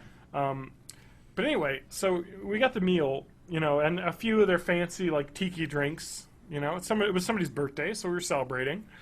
And I get the bill, and it's like $75 for Lauren and me. And like the dinners were like I think 12, but we got the $20 card thing where you spend $25 for each meal, and you get a $20 gaming card basically. Yeah. And I got the card supercharged for $3, which gives you like $8 more worth of stuff. So I was like, whatever, $28 of gaming card, fun, right? Get the bill, $75. Gratuity. And I was like, all right, fuck this place. You know what I mean? Like, what am I supposed to do? I'm not tipping you for the $25 I spent on this card. No, no. It was bullshit. And I felt bad. Like, with the tip, what am I going to leave? Because the bill is, like, insane. Because it's including, like, 23, like, probably close to $50 in just video game money. Right. You know what I mean? Because our meals were, like, $12 entrees, plus, $8 drinks, because, of course they're $8. Right. So I was like, all right, well, I'm going to tip for like $40 and give like 20%. So I don't know, I left like an $8 tip or something. But I was like, ain't no way I'm leaving a fucking 15% gratuity on $80 for this bullshit. I hate it when places do stuff like that, too. Yeah, it bothers the shit out of me. When they put the tax in for the total, for the gratuity, and it's like, come on now. Like this $100 meal has extra like $10 of tax on it. Yeah. I'm not going to fucking tip you for the tax. Right. I'll tip you for the meal. I'm not that stingy. I don't really bother with tax. But when there's $40 worth of gaming cards on the bill, I'm not tipping for that. So I don't know. I felt like it wasn't that bad. Other people at the table left significantly less tip than I did, so I didn't feel quite as bad. But it was weird. It's a weird place. Yeah. I don't know. Like people sit down to get eating, and we had like, I think a reservation or something. I don't know if we had a reservation, but we show up at like 7. They're like, it'll be like 20, 30 minutes to get us a table. And like, you got families where their parents are sitting at the table eating and the kids are playing games. So the turnaround time in the restaurant's got to be super slow. Yeah. Yeah, totally. But if you're just, going there by yourself or with 2 or 3 people, you can sit at the bar to eat in the bar area, and there's no, like, waiting for a table there, you just get food there. Which is fine, but there was a group of 7 of us, so we couldn't do that. Food was alright. It was okay. I had some shrimp. It came with some weird sauce. That sounds brave, eating shrimp and It was fried shrimp. Okay, that's alright. That makes sense. But it came with like a weird like chipotle sauce that the chicken fingers came with. Yeah. I don't know. I don't pair, shrimp with honey mustard. Yeah. But that's what I was given, and it was okay. I would have much preferred cocktail sauce, but, whatever. That was interesting. So I hadn't been in an arcade in a long time, Adam. And I was worried that this entire arcade would just be 100% redemption games that cost like $1.50 each. Right. And it totally was a lot of that. But we played, some, I think $1 is 60 points maybe, or no, $1 is like 120 points or some nonsense. I don't know. But anyway, it was like 50 cents to play skee ball. So I played a bunch of skee ball, and that was fun. That was cool. There was Super Trivia, was the name of the trivia game there. Yeah. Where you get like 5 people together, and then you get more tickets if there's more people there. And like I think the top 3 places get tickets, and the bottom 2 don't. Adam, do you want? I did 2 rounds of trivia. Okay. Do you want to guess how many questions I got right with 5 questions around? How many? 10. I answered every single question correctly, and I won both games. Nice. Netting me approximately 400 tickets. Wow. Yeah, so if you get a perfect score and win the game, you get like double tickets. So it was like 180 tickets for one of the games, and then like 180 for the second game. So it was like almost 400 tickets It was insane, Adam. Damn. I rocked that shit. Well, I don't know. It wasn't even that hard. I mean, I've realized that I'm really good at trivia because I'm a person who remembers useless things. Yeah. And I'm I feel like I'm like uniquely good for trivia because I have a very wide, vast experience in things. Like sports questions, had no problem with those. All the other people in my group were like girls, and they're like, I don't know what that is. I'm like, fuck yeah, sports questions. And science questions, and everyone's like, I don't know. I'm like, fuck yeah, science questions. It was great. I rocked it. I usually do really good as well, except for the sports area. I'm not. See, Adam, I'm well versed in sports now, so I'm an all-arounder. All-around trivia master right here. Man. The questions were kind of hard. I think one of them was like, the blank family owns what New York franchise? And I forget. But the options were the Yankees, the Giants, and like, what was the other one? Oh, and the Jets. And I knew it wasn't the Jets because I knew that the Jets owner's name is like Woody. And I was like, probably not the Yankees owner. That's probably owned by some horrible corporation. And I guessed Giants, and I was totally right. Because interesting thing about the NFL, Adam, wide number of franchises owned by an 80-year-old lady because their like husband bequeathed the franchise to them. Yeah. It's actually interesting how many teams are owned by like old women whose husbands who own the team have died. Wow. Yeah, I wouldn't have thought about that, but yet to have makes been sense. bought off by a Russian oil baron, like the Nets. Okay. Were purchased by a Russian oil magnate guy. Great. He was like, I'm going to buy a basketball team. The same guy owns the Chelsea English Premier League team as well, I believe. Because turns out, if you want to make money, you got to buy sports franchises because they print money. That I believe. It's the beautiful thing about sports franchises, Adam, is that it's basically communism. Because you buy an NBA team, and they do like a huge amount of revenue sharing. So all that TV money, even if your team sucks and is never on national TV, they get the same 32 split cut of every other team. Damn. So you make money hand over fist owning an NBA franchise. And of course, like the Lakers and the Knicks sell way more merchandise, which isn't shared, So they make more money, but even so, any franchise is going to make you money. Every single NBA franchise and NFL franchise and MLB franchise are all way in the black. So that's a sound investment for all you millionaires listening. Yeah. But I'm sorry, billionaires listening. I'll get right on that. You need that much money to buy a team. The Bucks in Milwaukee, which are one of the worst teams in the NBA last year. This year they were in the playoffs. Had a great turnaround, but we don't want to talk about that too much. But that team sold for like $600 million, and that was like one of the cheapest teams. So, that's not out of the range of your typical Wall Street billionaire. Yeah. You could buy a team. I'd totally do that if I was rich, though. I wouldn't own a sports franchise. Oh yeah, well, you I would. guess if you're putting to get the money. Yeah. All you have to, you don't, as an owner, you really don't. You can have as little say as you want in the franchise.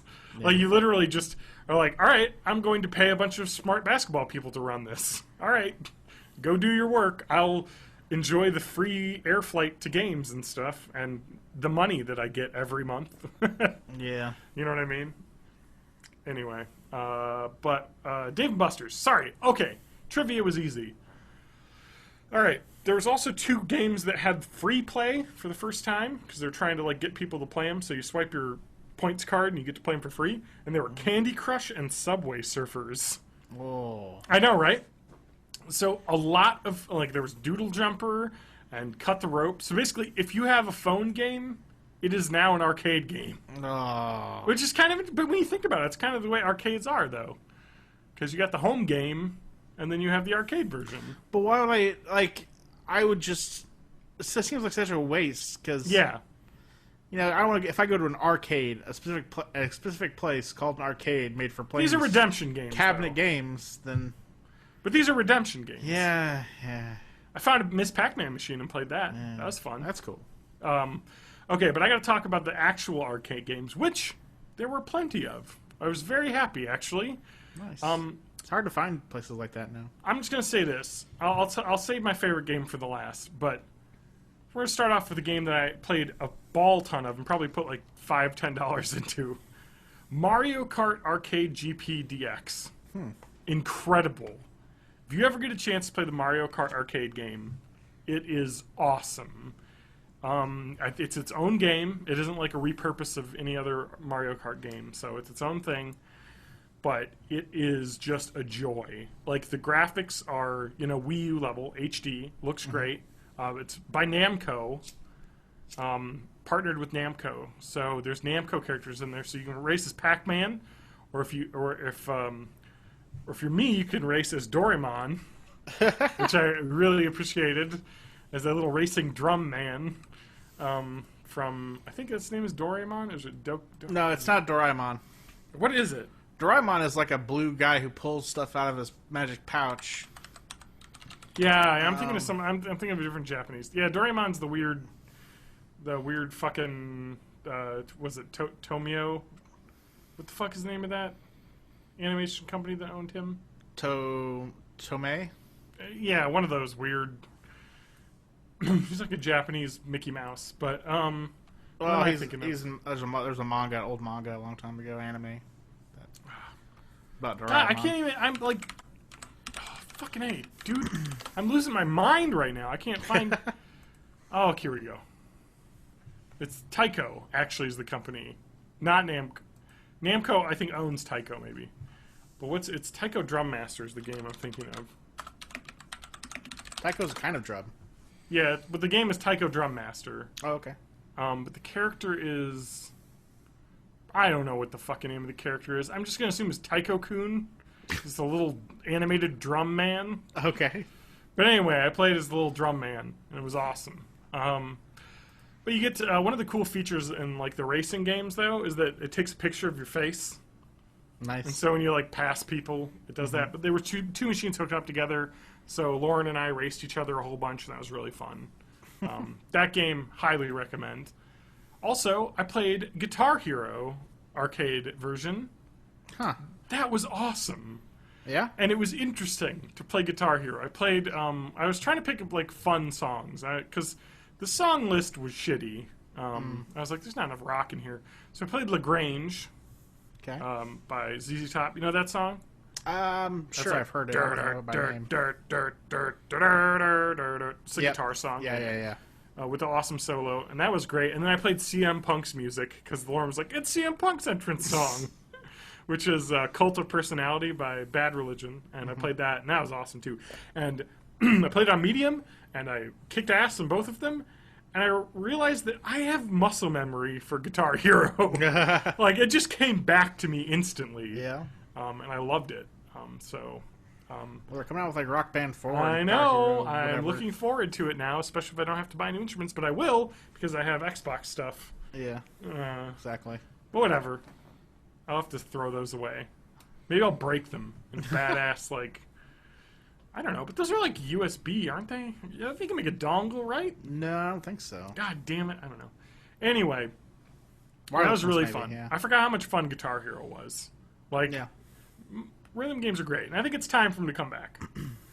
I think people are ready again to embrace plastic instruments. I'm not so much about the plastic instruments, but I do like the Rock Band, like singing and stuff. Yeah. Well, you won't want to play Guitar Hero then, because it's just guitars. I know. I mean, I like that too. It's fun. I prefer Rock Band. The drum is really fun to play. Yeah. I love the drums. So I played that, but the best game, Adam Ham, yes, is Star Wars BattlePod. Yeah, I've heard of that. It looked cool. That game is incredible. I think I'd put a link up. I'll have a link to this. But Adam, do you got $100,000 laying around? No. Well, you can buy a Star Wars BattlePod arcade cabinet for that much. Well, that's the special edition one, I think. Correct. The standard edition, of course, is $37,000, which blows my mind that there could be that much of a difference. Yeah, I know, right? Between the two, because it looks like much closer to my price range. Yes, from $1 million to $100,000. You know, like still impossible to buy, but not insane. It's incredible. It's incredible. The game is if you can watch a video of how it plays, though, but you play different like levels from Star Wars. I believe there was a trench run, there was Hoth, there was an Endor speeder bike level. There was an Endor space battle, and then the Endor, the third movie when you fly the Millennium Falcon into the core of the Death Star and blow it up. Oh, okay. Yeah. And then I think there was a TIE Fighter mission as well, where you can fly in a TIE Fighter. And there might be another one too, but I played just the trench run because it was the easy one, and I was like, you know what, I'm going to do the trench run. Adam, game is fucking incredible. So it's in a dome, and so it's a projected dome, so it's like a little mini IMAX screen that you're in. You know, completely covers your field of vision.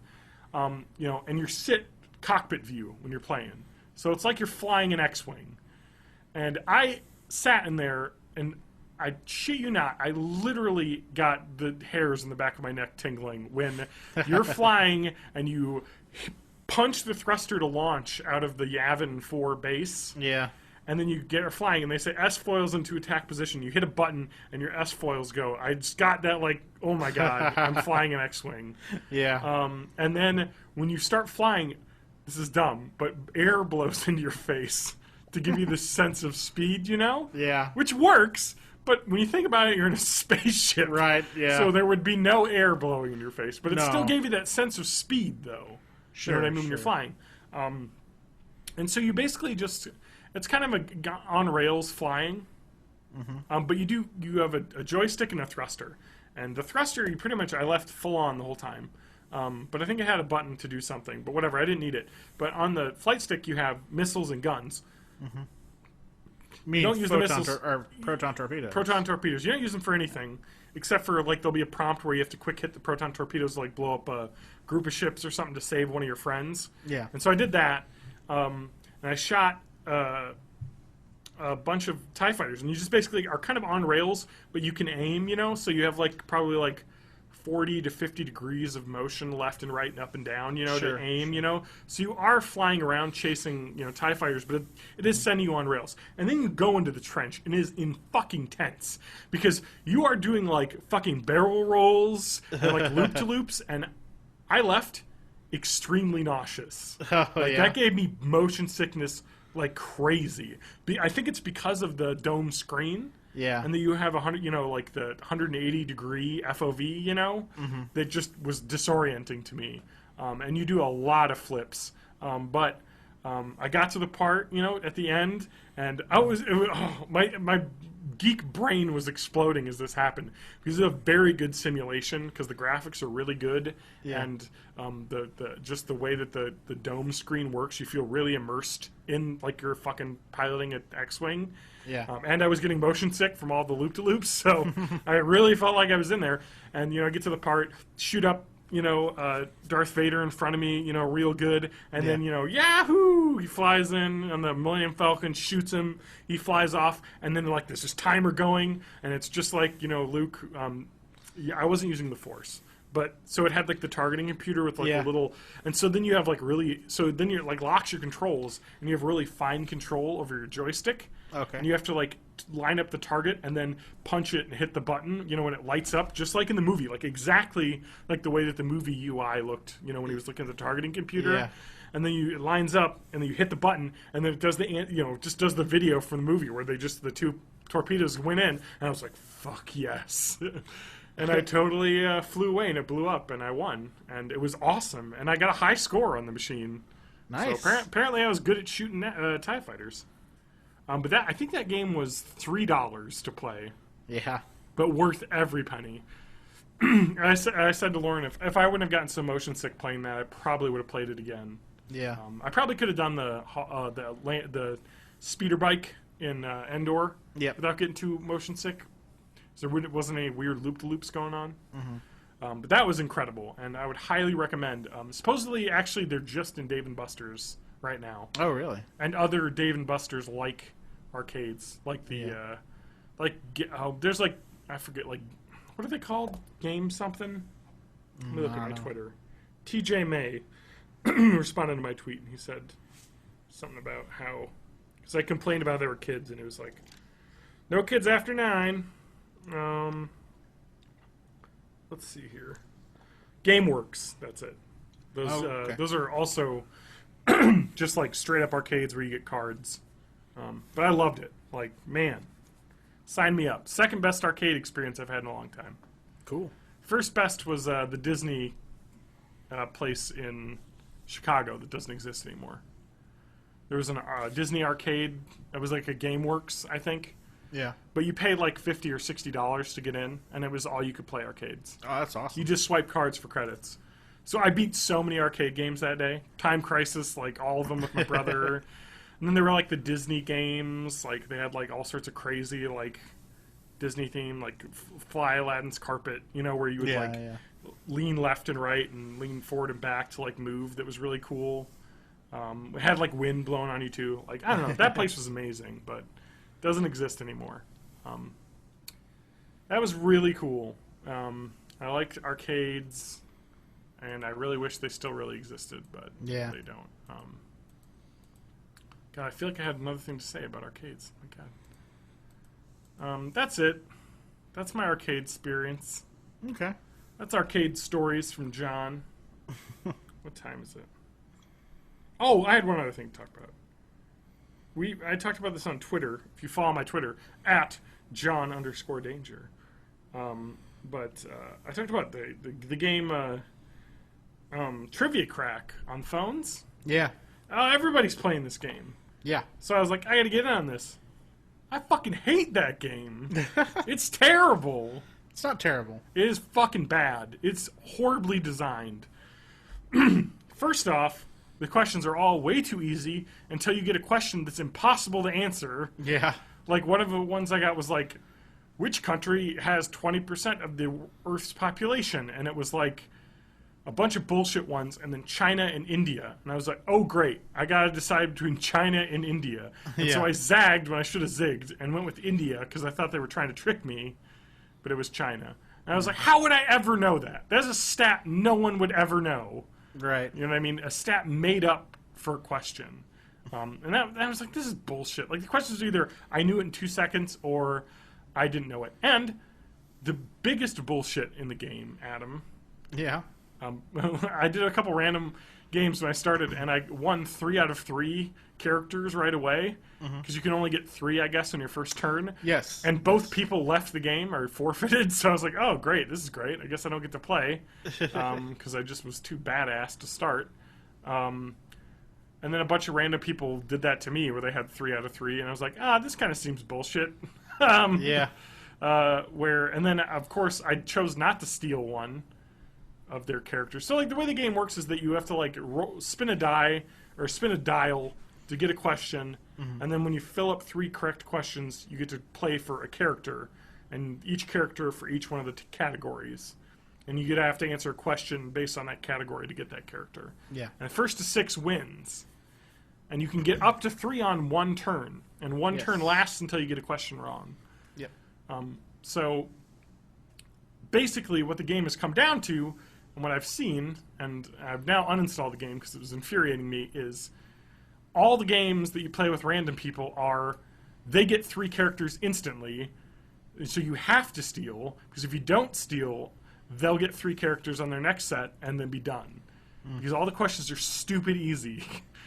And a lot of people that play random people are just getting all of them right. Or, the fucking bullshit is you can spend money to get correct answers. Which is bullshit.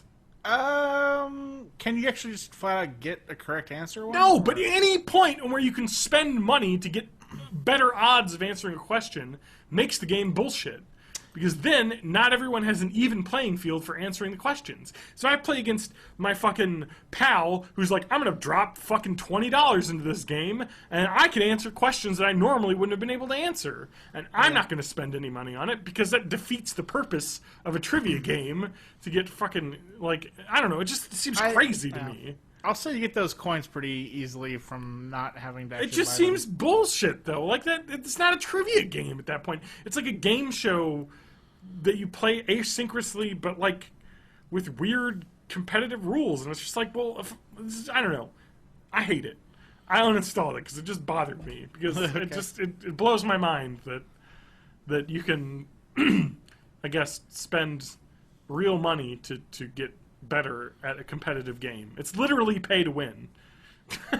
You know I wouldn't necessarily say that. But it is, close. though. It's not necessarily. You pay to do better in the game, head-to-head against other people. I would have been like, okay, if it's all coins and you can't just buy coins, you know, and then you can spend money to get cool avatars and shit, you know what I mean? That's fine. But I draw the line at being able to pay to win, and that is straight up that.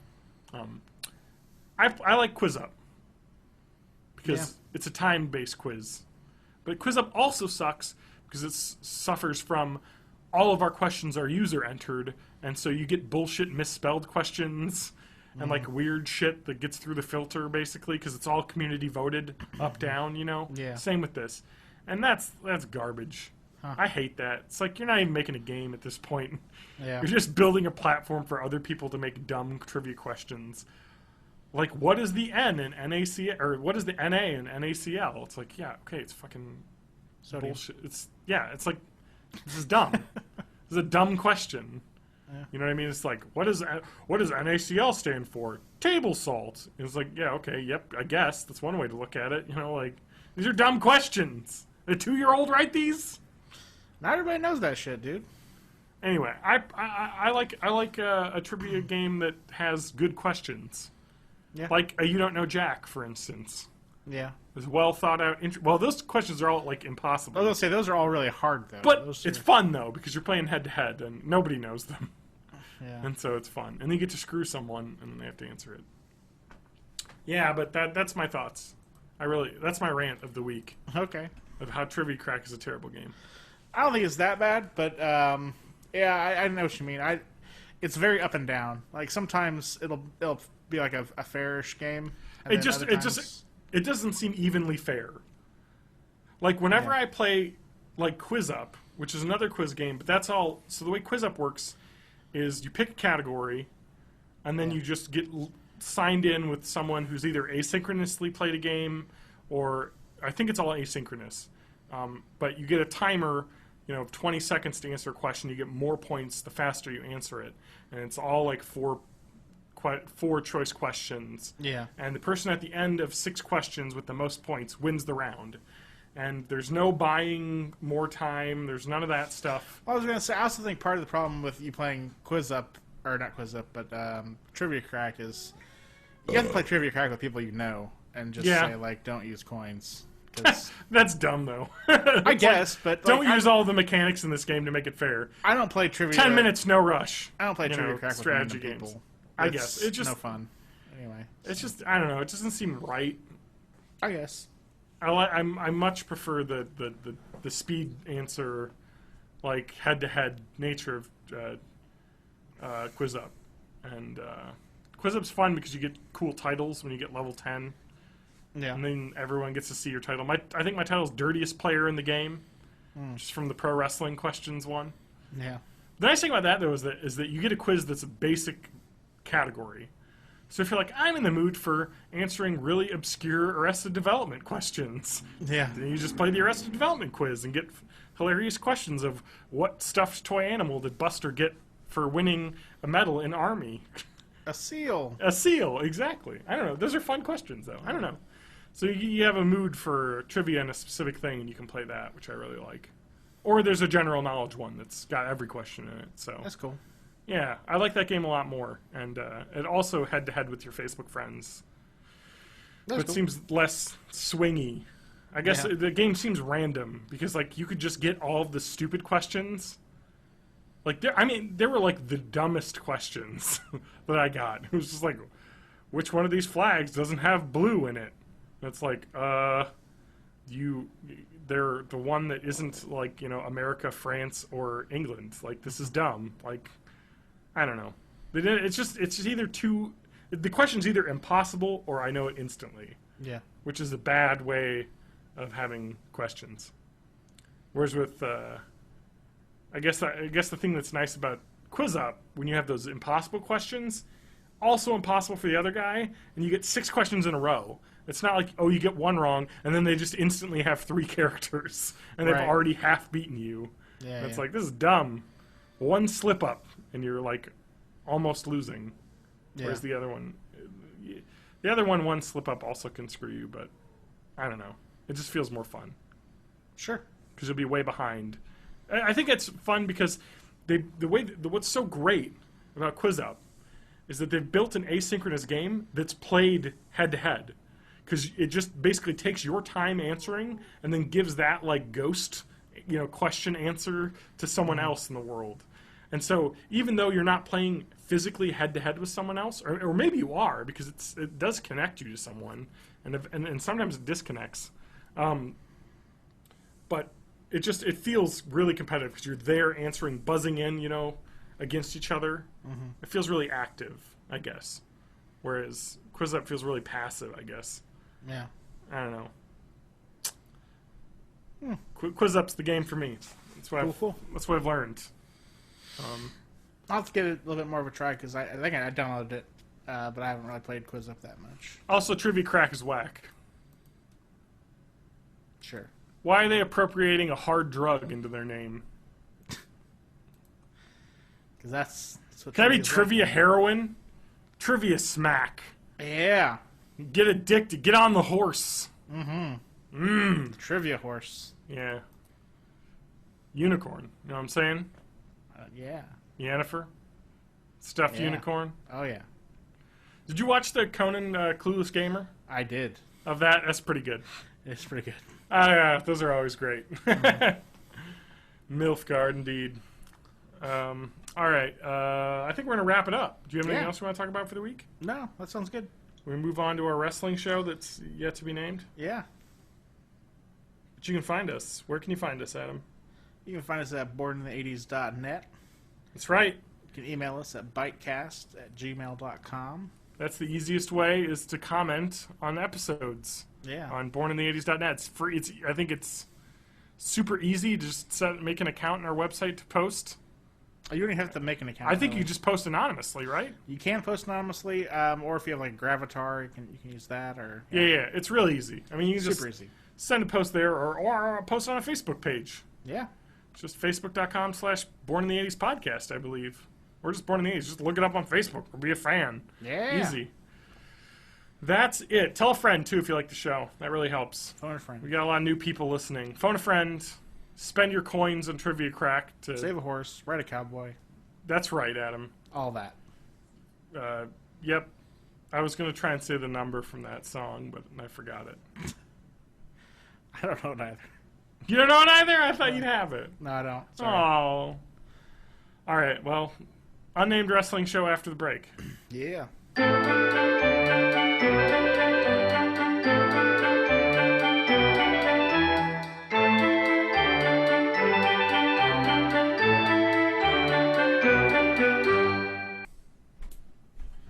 Woo.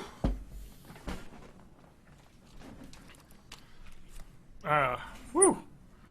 You got a name for the show? I still like Suplex City. Nope. Then no.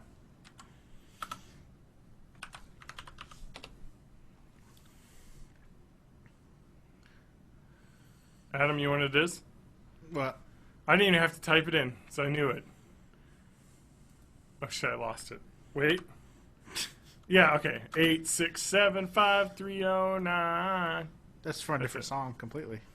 Is it? Yes. What? Is that a different number song? I don't think it's a number song at all. I think it's Save a Horse, Ride a Cowboy. No, that's a different song. I'm talking about Tommy Two-Tone. Jenny. 8675309. I didn't hear you say Everclear? What?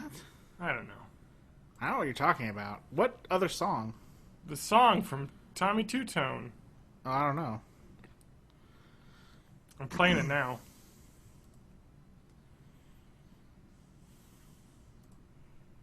How have you not heard this song before?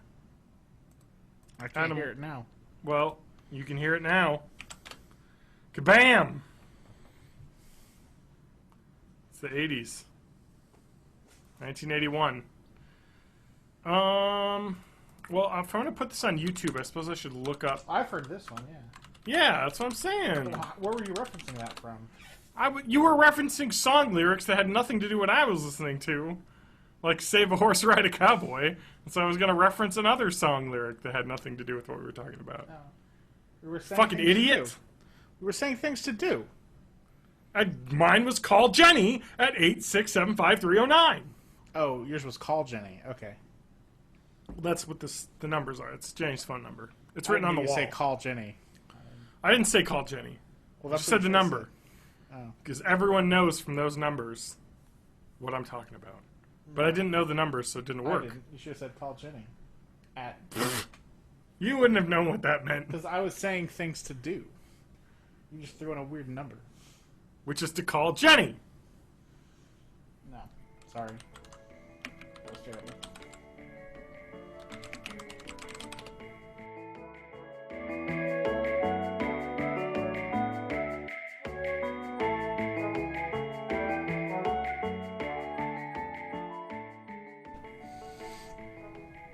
Count the Eget.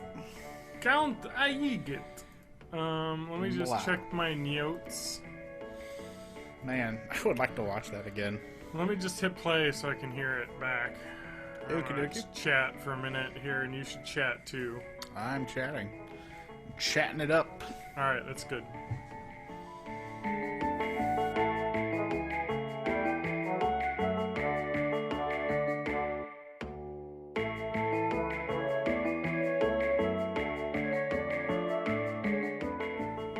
Cool.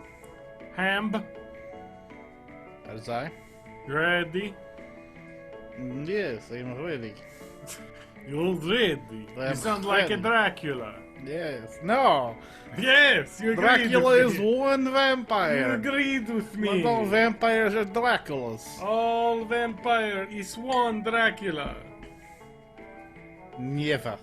Let me go get a refreshment. Very good. Very good, sir. Well, I just want to refill my drink. All right. Yes, sir. 1 second. 1 segundo. 1 segundo. Segundo? Oh, probably not though. I'm gonna call it that.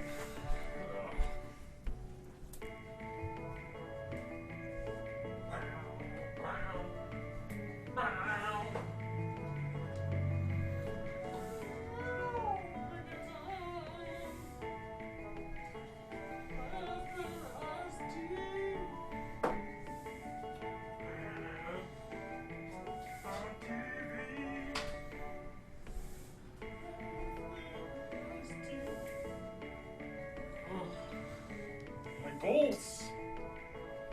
Your balls. balls?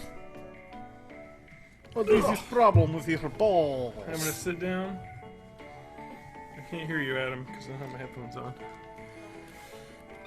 What's up? Not much. What's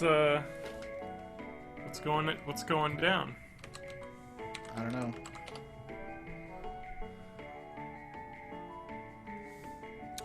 I read a little bit. I was about- right. Hmm?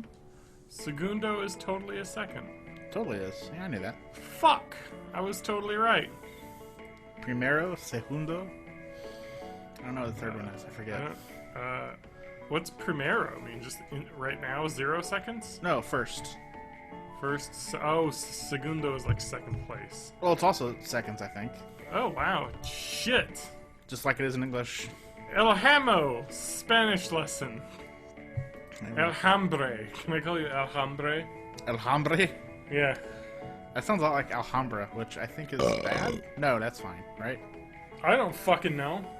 What am I, a fucking dark arts genius? I think that's either a terrorist group or maybe a board game. I'm It not is sure. definitely not a terrorist group. That's maybe a board game then.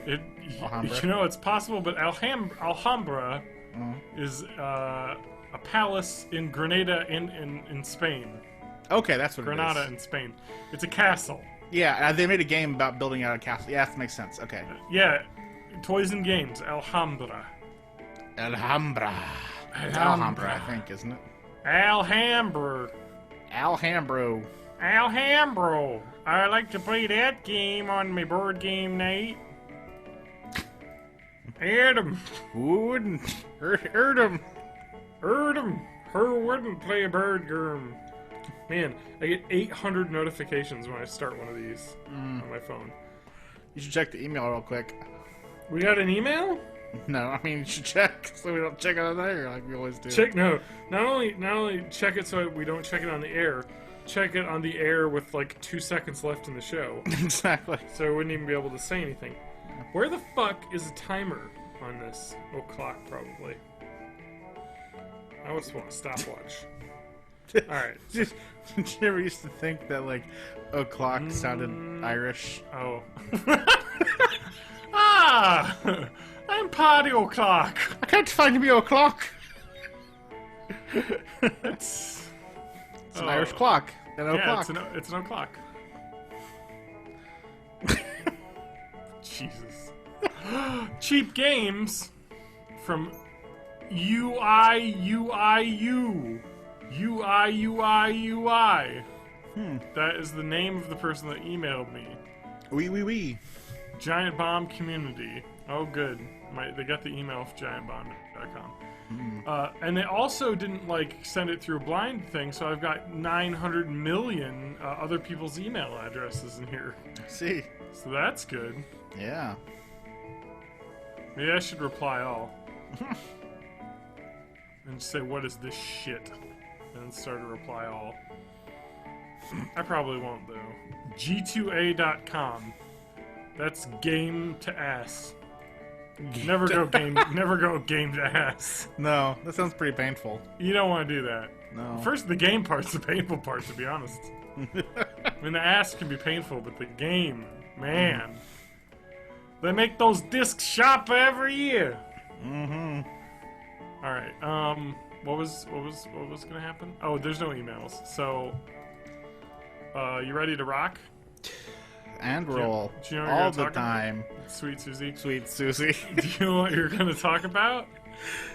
We still got a bunch of stuff from last time, so that Yeah, probably. a fuck ton of stuff from last That time. and The Good Wife, maybe. Okay. We can talk about you watching your 50-year-old woman show. I climbed out of the Marvel hole and now I'm in a Good Wife hole. Alright, that's slightly The Good Wife less hole. bad? Question mark? Julianna Margulies. Yes. I like her. Uh-huh. Alright, let's get into it. Let's get into it. Let me just hit start on the stopwatch so that I know. Oops, I have to use my thumb that has my thumbprint saved in my phone, which is a feature that is great. Ladies and gentlemen, this is your main event. Wrestling Talk with Jon and Adam.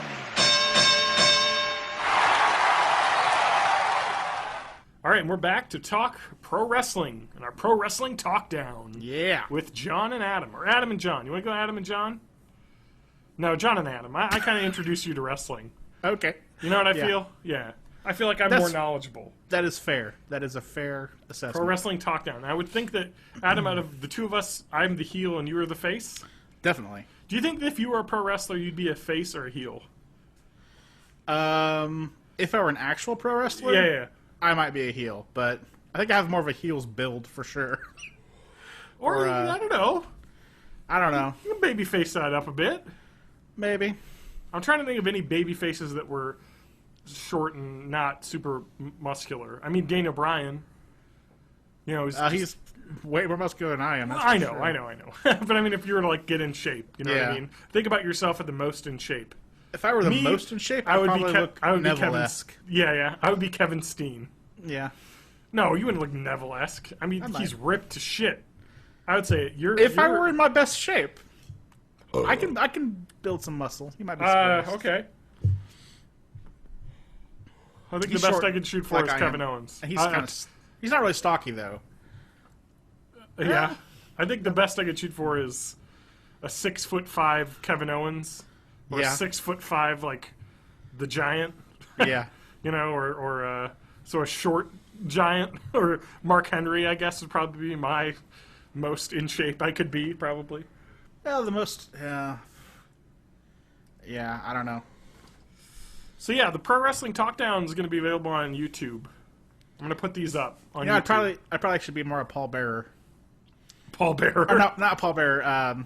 What's his name? God, because Paul Bearer's A, not in shape at all. Yeah, no. And B, not a wrestler. I was gonna say Paul Heyman, which is he's not a wrestler either. I probably wouldn't be wrestling. That's probably the best shape I could get in. I was about to say the only thing wrestling related I could do would be a manager or an announcer. That's the only things I could do. Yeah. It'd be like Jim Ross. I mean, fuck. He didn't wrestle. He just was an announcer. He was a promoter, and I think he helped. Was like an agent, a road agent, I think. And I could be like that guy who was always hanging around the Macho Man. just hanging out. You could be like a Jimmy Hart, mouth. Yeah, of the Jimmy South. Hart. That's his name. Yeah. Yeah. Jimmy Hart. Well, Jimmy Hart kind of hung out with everybody. Oh, okay. He was like Hogan's guy for a while, but same idea. You're a hype man. Yeah, exactly. You're the guy that comes out, getting the crowd pumped up. Jim Cornette had his tennis racket that he would wave around, and Jimmy Hart had his megaphone, that would have decked out in whatever color the wrestler he was promoing. Sure, I could find something to wave around. Yeah, man, get something new, something that's never been seen before. Yeah. I don't even know. What can you wave around? I mean, tennis racket's already been done. That's kind of fun in a dumb way. I can play I can pull out a trombone. Trombone? Just do like sad trombone noises. Wah, wah, wah. When like the guy lost. Yeah, exactly. When like your guy beat up somebody, you'd be like, yeah. Wah, wah, wah, wah. Yeah, and be like, fuck you, bitch. Yeah. You can't say that though. Not in the WWE. Okay. So there you go. Pro Wrestling Talkdown with Jon and Adam. That's it. All right. But let's talk about. So Elimination Chamber's coming up. We can talk about that. We can give our predictions, even though when this goes up, it'll already be over. But you can be like, haha, you were dumb.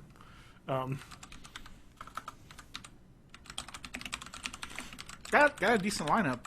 Decent. This is looking to be one of the best pay-per-views in a long time. Yeah. Which is interesting. Let's see here. Match card preview. All right, let's look over this. So let's start with... This is not at all what I was looking for. I need to find an article that lists all the different... I think there's one on Cage Side Seats. Yeah, it's one of my favorite wrestling sites. Shout out to them. But they usually have an article that's just a match predictions that I usually go down. I can be like, hey, what do I think about that? God damn it, why can't I find it? All right, this is live. God damn it, Adam. Just need a list of the matches. Here we are. All right, we got it.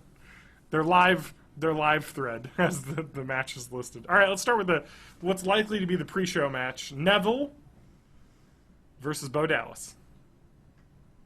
Oh, Adam wow. Ham? Yeah, they kind of reignited their feud. Not that you would have seen it on Raw or SmackDown on Hulu, because all that stuff got edited out. I'm sure. But they had, Bo Dallas beat Neville for his title that got vacated from the NXT title, and Bo Dallas, of course, won via nefarious means. He exposed a turnbuckle and knocked out Neville with it. Yeah. But Bo Dallas interfered with one of his matches, and they're kind of reigniting a little bit of a rivalry there. But, I mean, who's going to win this one? I think Neville. Neville, obviously. I mean, he's the face. He's going to get the pop. Yep. Bo Dallas will lose, but he'll cry and whine and run around, give a tantrum, and beat up Neville, which is what they did in NXT whenever he lost a match, which is perfect. It's exactly what his character would do. All right, well, let's go to the first of the Elimination Chamber matches. It's the tag team title match, which, of course, will be... let's see here. Well, we got New Day, right? We got the New Day. I'm going to actually have to look that one up because there are so many tag teams in this. I need to look up all of them. Yeah, there's like... And it's going to be crazy to have tag teams in the Elimination Chamber, which you've never seen an Elimination Chamber pay-per-view. No. Because the last one was before WrestleMania 30 last year, which I think was probably when you started watching. I've seen Clips older and ones, stuff. I think. Yeah. But yeah, I haven't seen too many. So New Day, champs. Yep. Brass Ring Club, Cesaro and Tyson Kidd. Yep. Lucha Dragons. The Matadors. The Ascension's on there somewhere. The Ascension. And the Primetime Players, Darren Yeah. Young and Titus O'Neil. So this pretty much comes down to probably a feud between New Day and Brass Ring Club's continuing, and everybody else is in it. Yeah. So it's probably one of those two that's going to come away with the belts, I think. Because Right. nobody else has really been built up, as a force yet.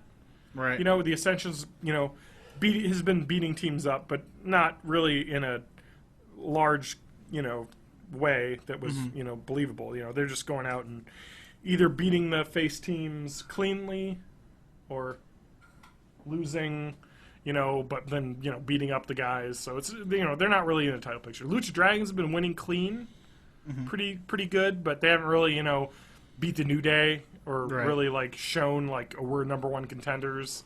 Primetime Players as well, kind of in the mix, but not really. Same with the Matadors, always around, just kind of directionless right now. Yeah. As the Lucha Dragons are kind of their Hispanic or Latino face team. And I think there were talks to turn the Matadors heel. I don't get the Matadors, No, I don't either, really. But, that's them. But, so who do you think? New Day, Brass Ring Club. This one's hard. I kind of think that Brass Ring's going to take it finally, because New Day's been recently doing a lot of... real bad heel things? Yeah, real bad heel things to steal stuff from them. So I'm kind of hoping they get them in the cage and... Yeah, I think that... Brass Ring's going to take it. I think New Day is going to take it because of the chaos in the cage. Oh, yeah? I could see that. I think that there's going to be some bullshit that happens in the chaos that screws over the Brass Ring Club one more time that will lead to the match where they get their titles back.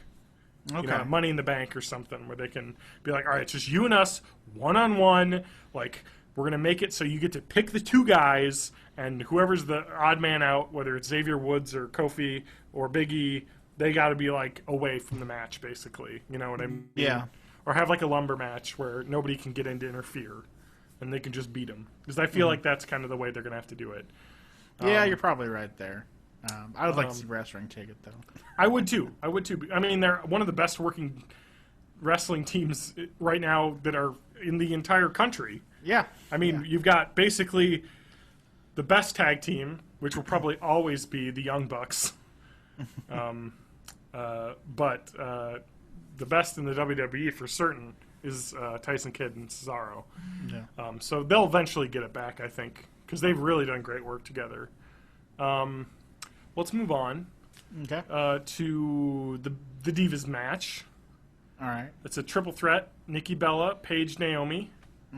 Naomi and Nikki Bella have been feuding. They kind of face-turned Nikki Bella, even though she said she wished her sister died in the womb, and less than a year ago, and did all those horrible things she did. But whatever, we're going to just ignore those things. And make Naomi the bad guy, because she teamed up with Tamina, who's beating the shit out of, people. Yeah. Tamina's the heater, as the wrestling term would be. It brings her out to beat the shit out of people. There's an interesting, I think it was Paige Naomi match on SmackDown, which was pretty good, where Paige, beat Naomi quick and then just raced out of the ring. And Tamina was up there in a second. It was like, you gotta get out of there quick, because Tamina will just kick you in the face. Right. So I have a feeling that she'll be interfering with the match, but Brie is also probably going to be out there. So that hopefully there'll be some sort of mitigating factor. Though I think Tamina versus Brie 1-on-1, pretty obvious who's going to win that fight. Yeah, definitely. Even though Brie beat Stephanie McMahon, kind of, or would have. If Nikki hadn't have interfered. So I think Paige is just hot back from her movie shoot. Yep. She was shooting a movie. I don't think she gets the title right away. I think they got to build that feud. I think you're right. I think it'd be Nikki's awesome going if to she stole it in the chaos of people interfering, but I think it's probably going back to Nikki. Yeah, I mean, Nikki's been doing a lot with the belt. Yep. As a face champ, kind of doing well, and people like her, so... And she's been getting better as a wrestler, so I think it just makes sense to keep her on top until they figure out what they want to do with Paige. If they want to do a face versus face, because when it was Nikki Bella and Brie Bella versus Paige and AJ Lee at WrestleMania, it was we're the mean girl, hot girls, the cheerleaders versus the freaks and geeks. Yeah. And obviously Paige and AJ were the faces there. So it was kind of, weird to have Nikki and Brie now be faces, but Paige isn't really a heel at this point, so I don't know. It's kind of weird. Yeah. We'll see what they decide to do there story-wise. Hopefully they do something good on this stage, because there are plenty of women in NXT that would gladly take all of their places. Yeah. I mean, Jesus. I mean, Sasha Banks wiped the floor with everyone but probably Paige in promo work. And probably even better than Paige, honestly. But Paige is great. She's incredible. There's a reason why she's the youngest Divas champion. Yeah. Because she is incredible.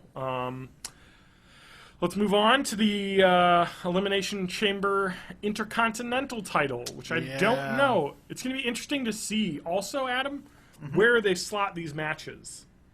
Oh yeah. Because if the Intercontinental title is the is the penultimate event, the penultimate event, as I will call it, or will John Cena versus Kevin Owens be the second before the main event? Because the main event's obviously the title match. So we've got the Elimination Chamber Intercontinental title. Let's see who's in that match. Rusev is out. He was injured, right? He was injured. Yeah, he hurt his foot, and it looks like it's not going to be a short injury. Oof. Which is probably why Kevin Owens has officially signed his WWE contract. Yep. So I think it'll be hard. So that match, I got to look at that match up now. Is somebody Ziggler's in there? I think. Ziggler's in there. Somebody else. God damn it! Sight. Bad News Barrett is in there. Bad News Barrett, correct. Not Neville. No, not Neville. He's Sheamus, I think, is in there. Yep. That's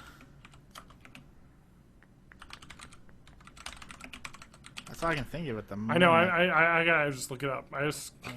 It's hard to find this. Oh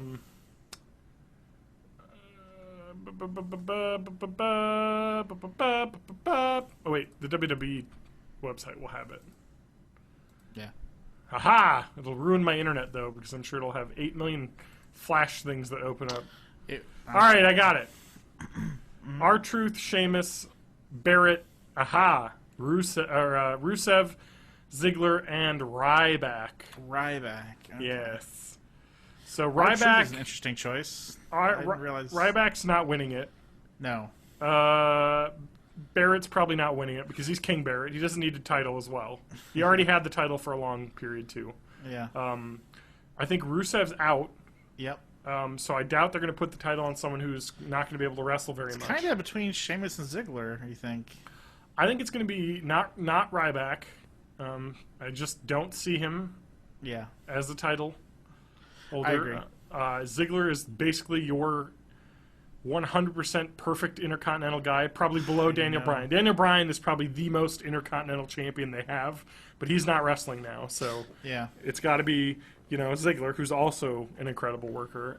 Sheamus as well is a great worker, and now he's the heel. Yeah. So they can do some good stuff with that, and maybe the heel has the belt.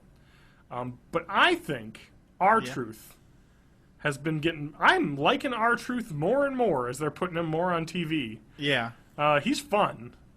And Definitely. I think it could be interesting to give him the Intercontinental title. It could.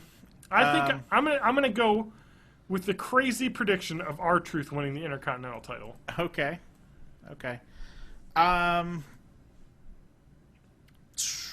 But I just because I want to see something crazy happen. Yeah, I think I'm gonna go with Ziggler. I think Ziggler is probably the obvious choice. I think, and since he's my man, I gotta stick with him. Well, think about it this way: it's either him or Sheamus, I think. But well, Ziggler is already kind of feuding with Rusev, right?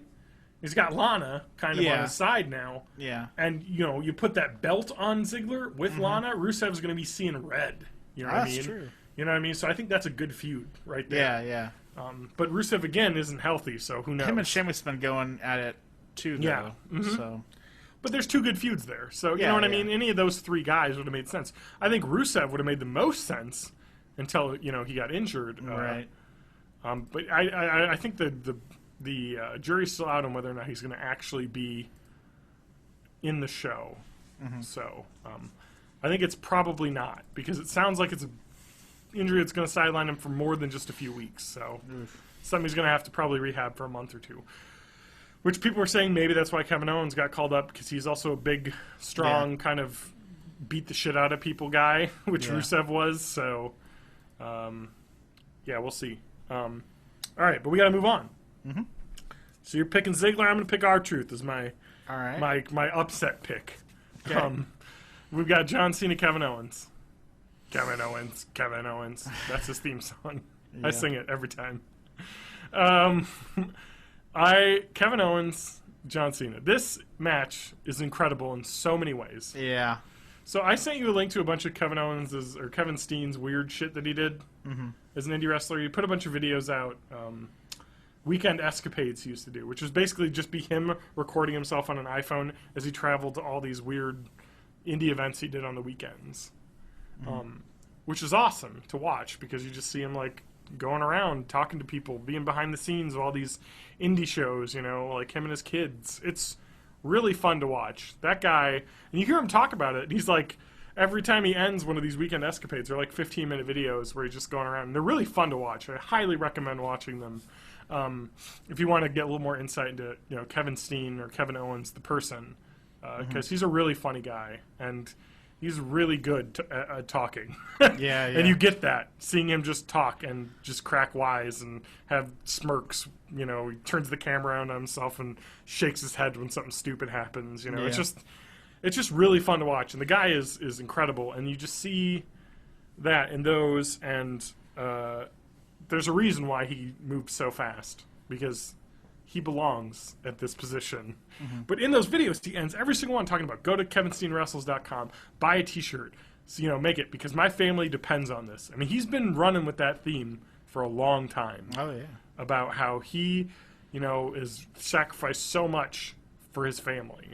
You know, he's just doing all of this is just for his kids, which is an interesting thing to be saying as a heel that he is. Yeah. Which makes his character really interesting.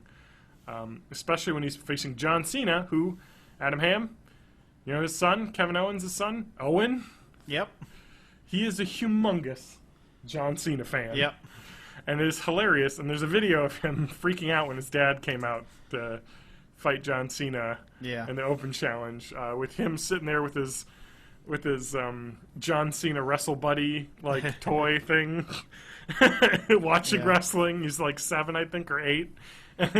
And seeing his dad come out, and he actually he was on the Chris Jericho podcast, the one that just came out. Oh, yeah. Kevin Owens was. It's a great listen because he talked about his kid, like, knew he was a pro wrestler, but watched the WWE and was a huge John Cena fan. He's like, "Are you gonna wrestle John Cena? Like, when are you gonna wrestle John Cena?" And he's like, "Well, you know, maybe someday. You know, like, I'm an indie wrestler. I don't really do that kind of thing." And you know, and then when they had to move the family to Florida for, you know, NXT, one of the selling points he said to his son was like, "Well, you know, maybe I'll get to wrestle John Cena now. You know, like, now that we're doing this so I can wrestle John Cena. I can be on TV. You know."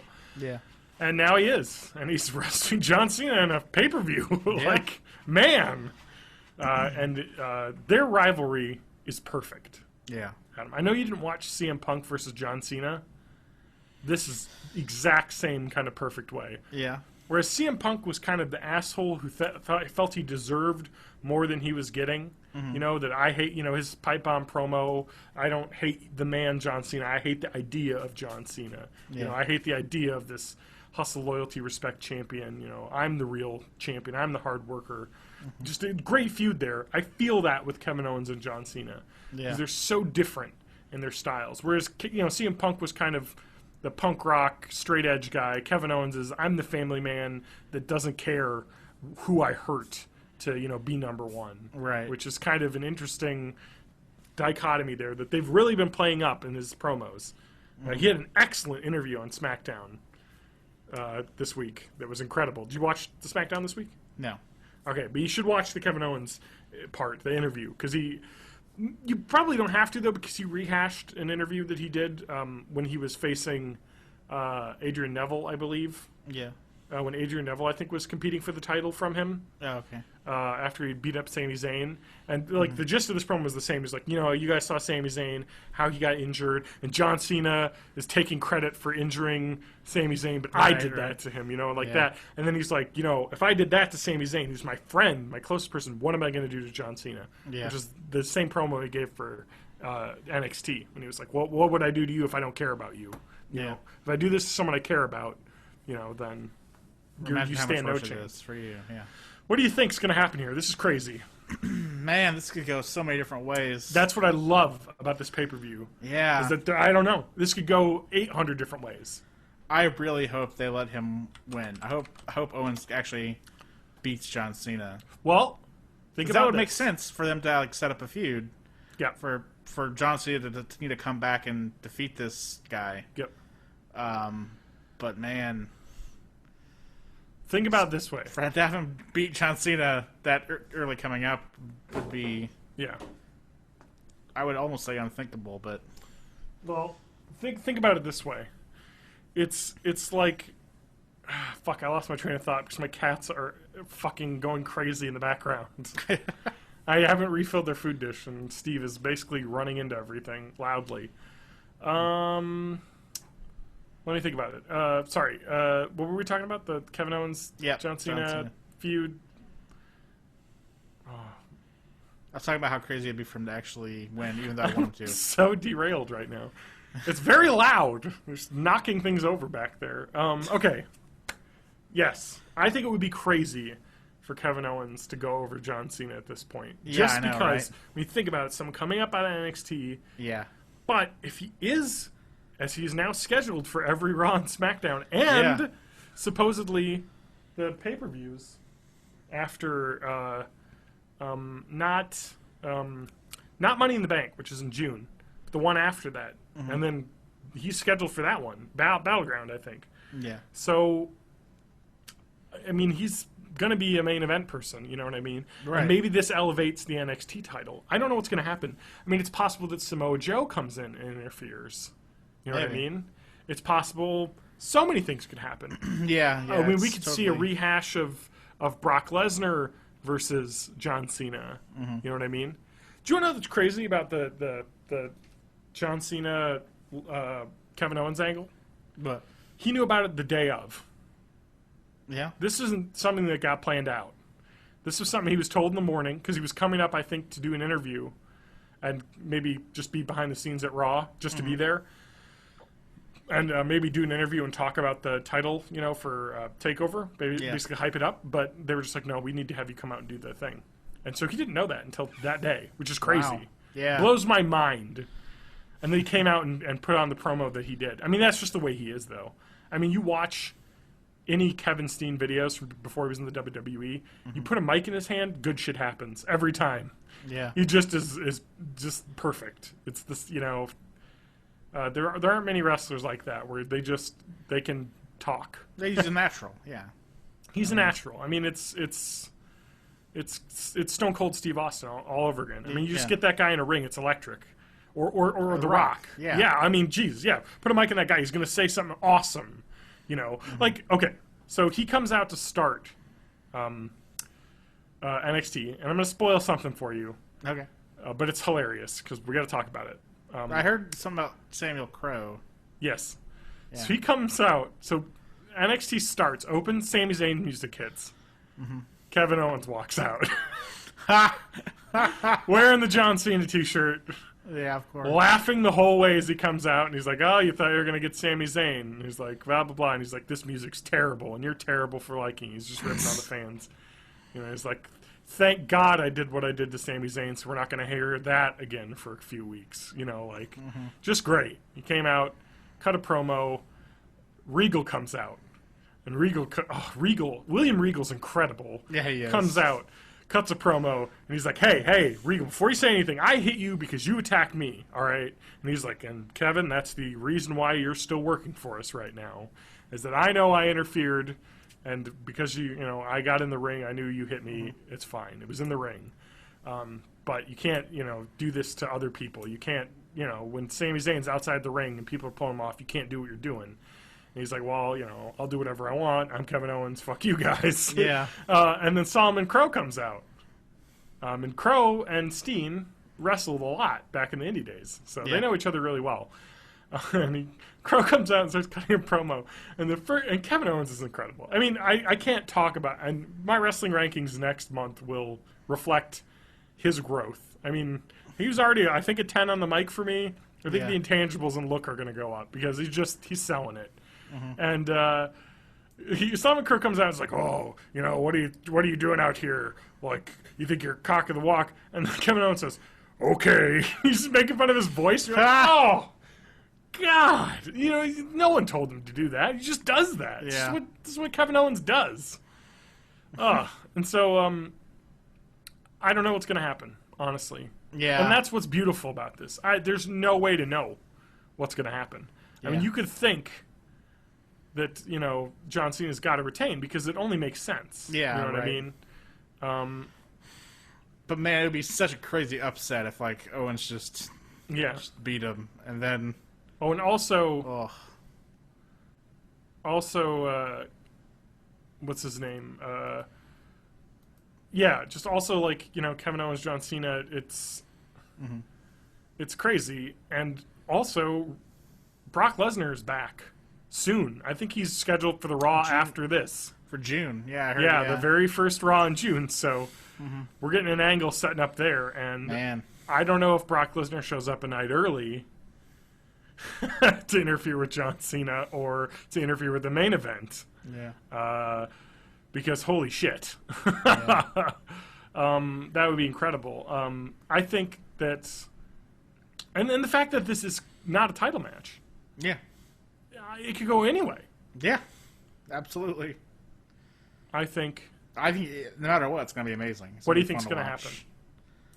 God, I really hope, since it's not a title match, and it's just, I would love to see Kevin Owens actually beat him and just fucking everybody explode because this upstart from NXT fucking pinned John Cena.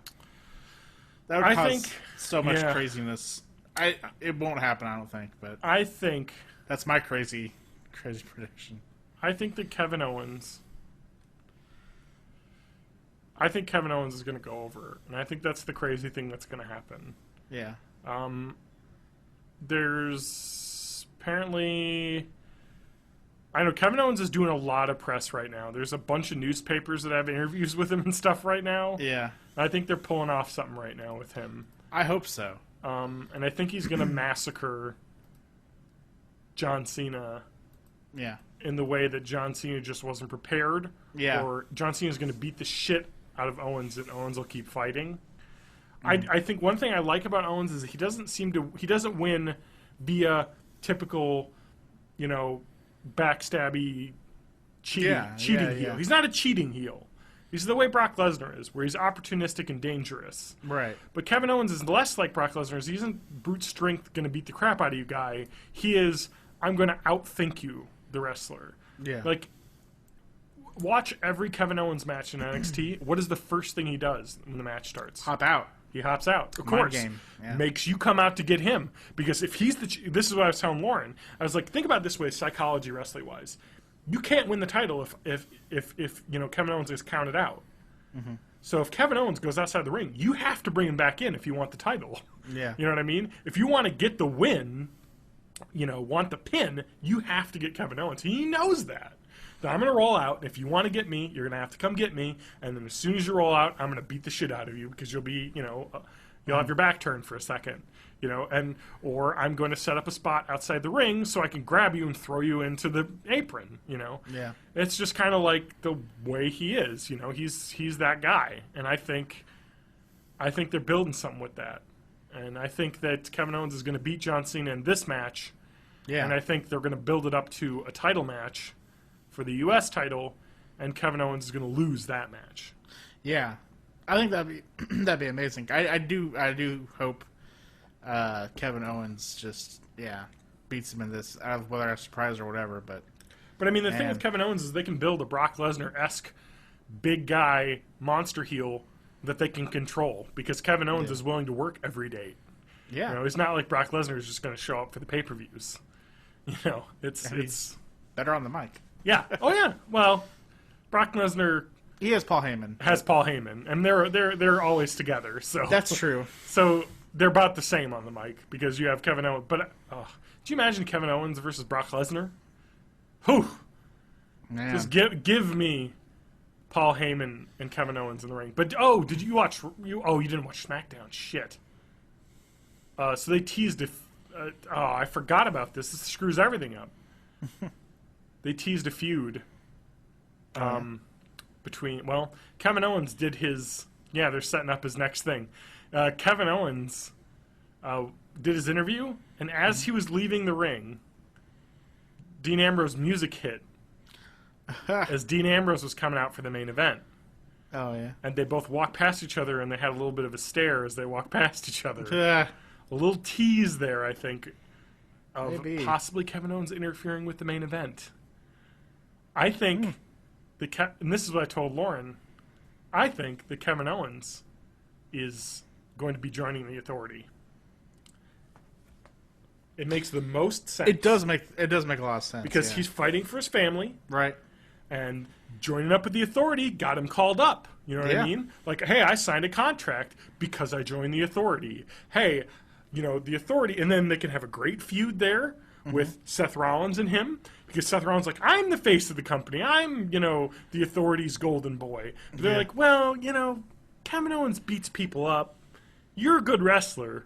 But Kevin Owens is going to massacre people. And we need that. You know what I mean? Kane's not that guy anymore.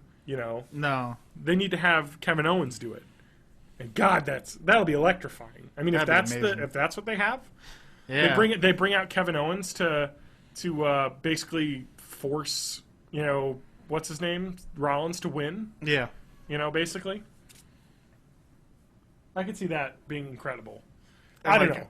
Yeah, just fucking Owens just fucking continually nagging at so much can happen. Rollins and yeah, that would be incredible. Those two like working together, air quotes.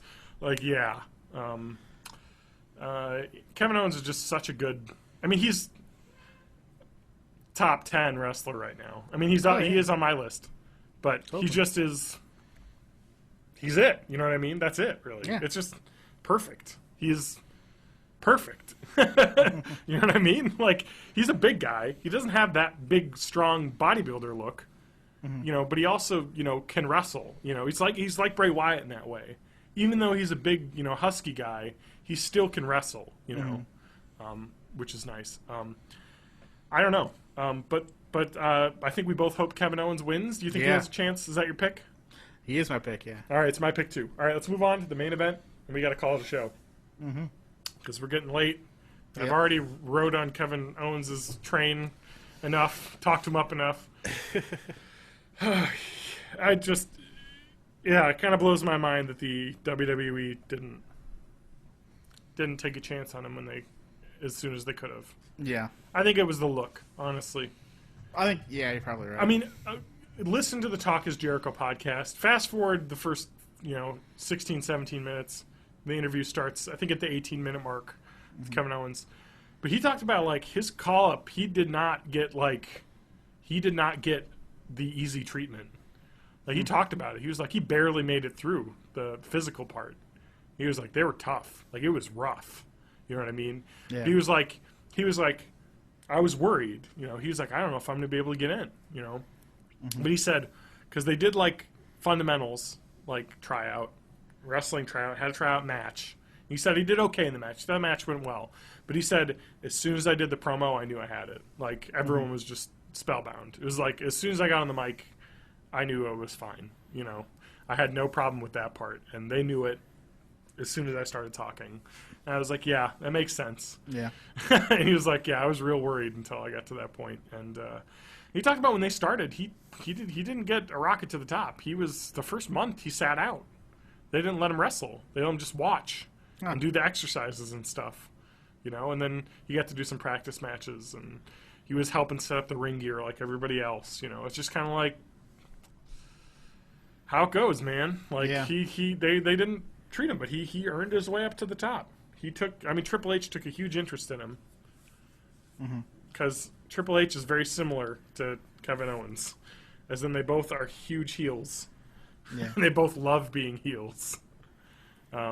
Anyway, main event. Yep. Dean Ambrose versus Seth Rollins. Oh, man. How does this go?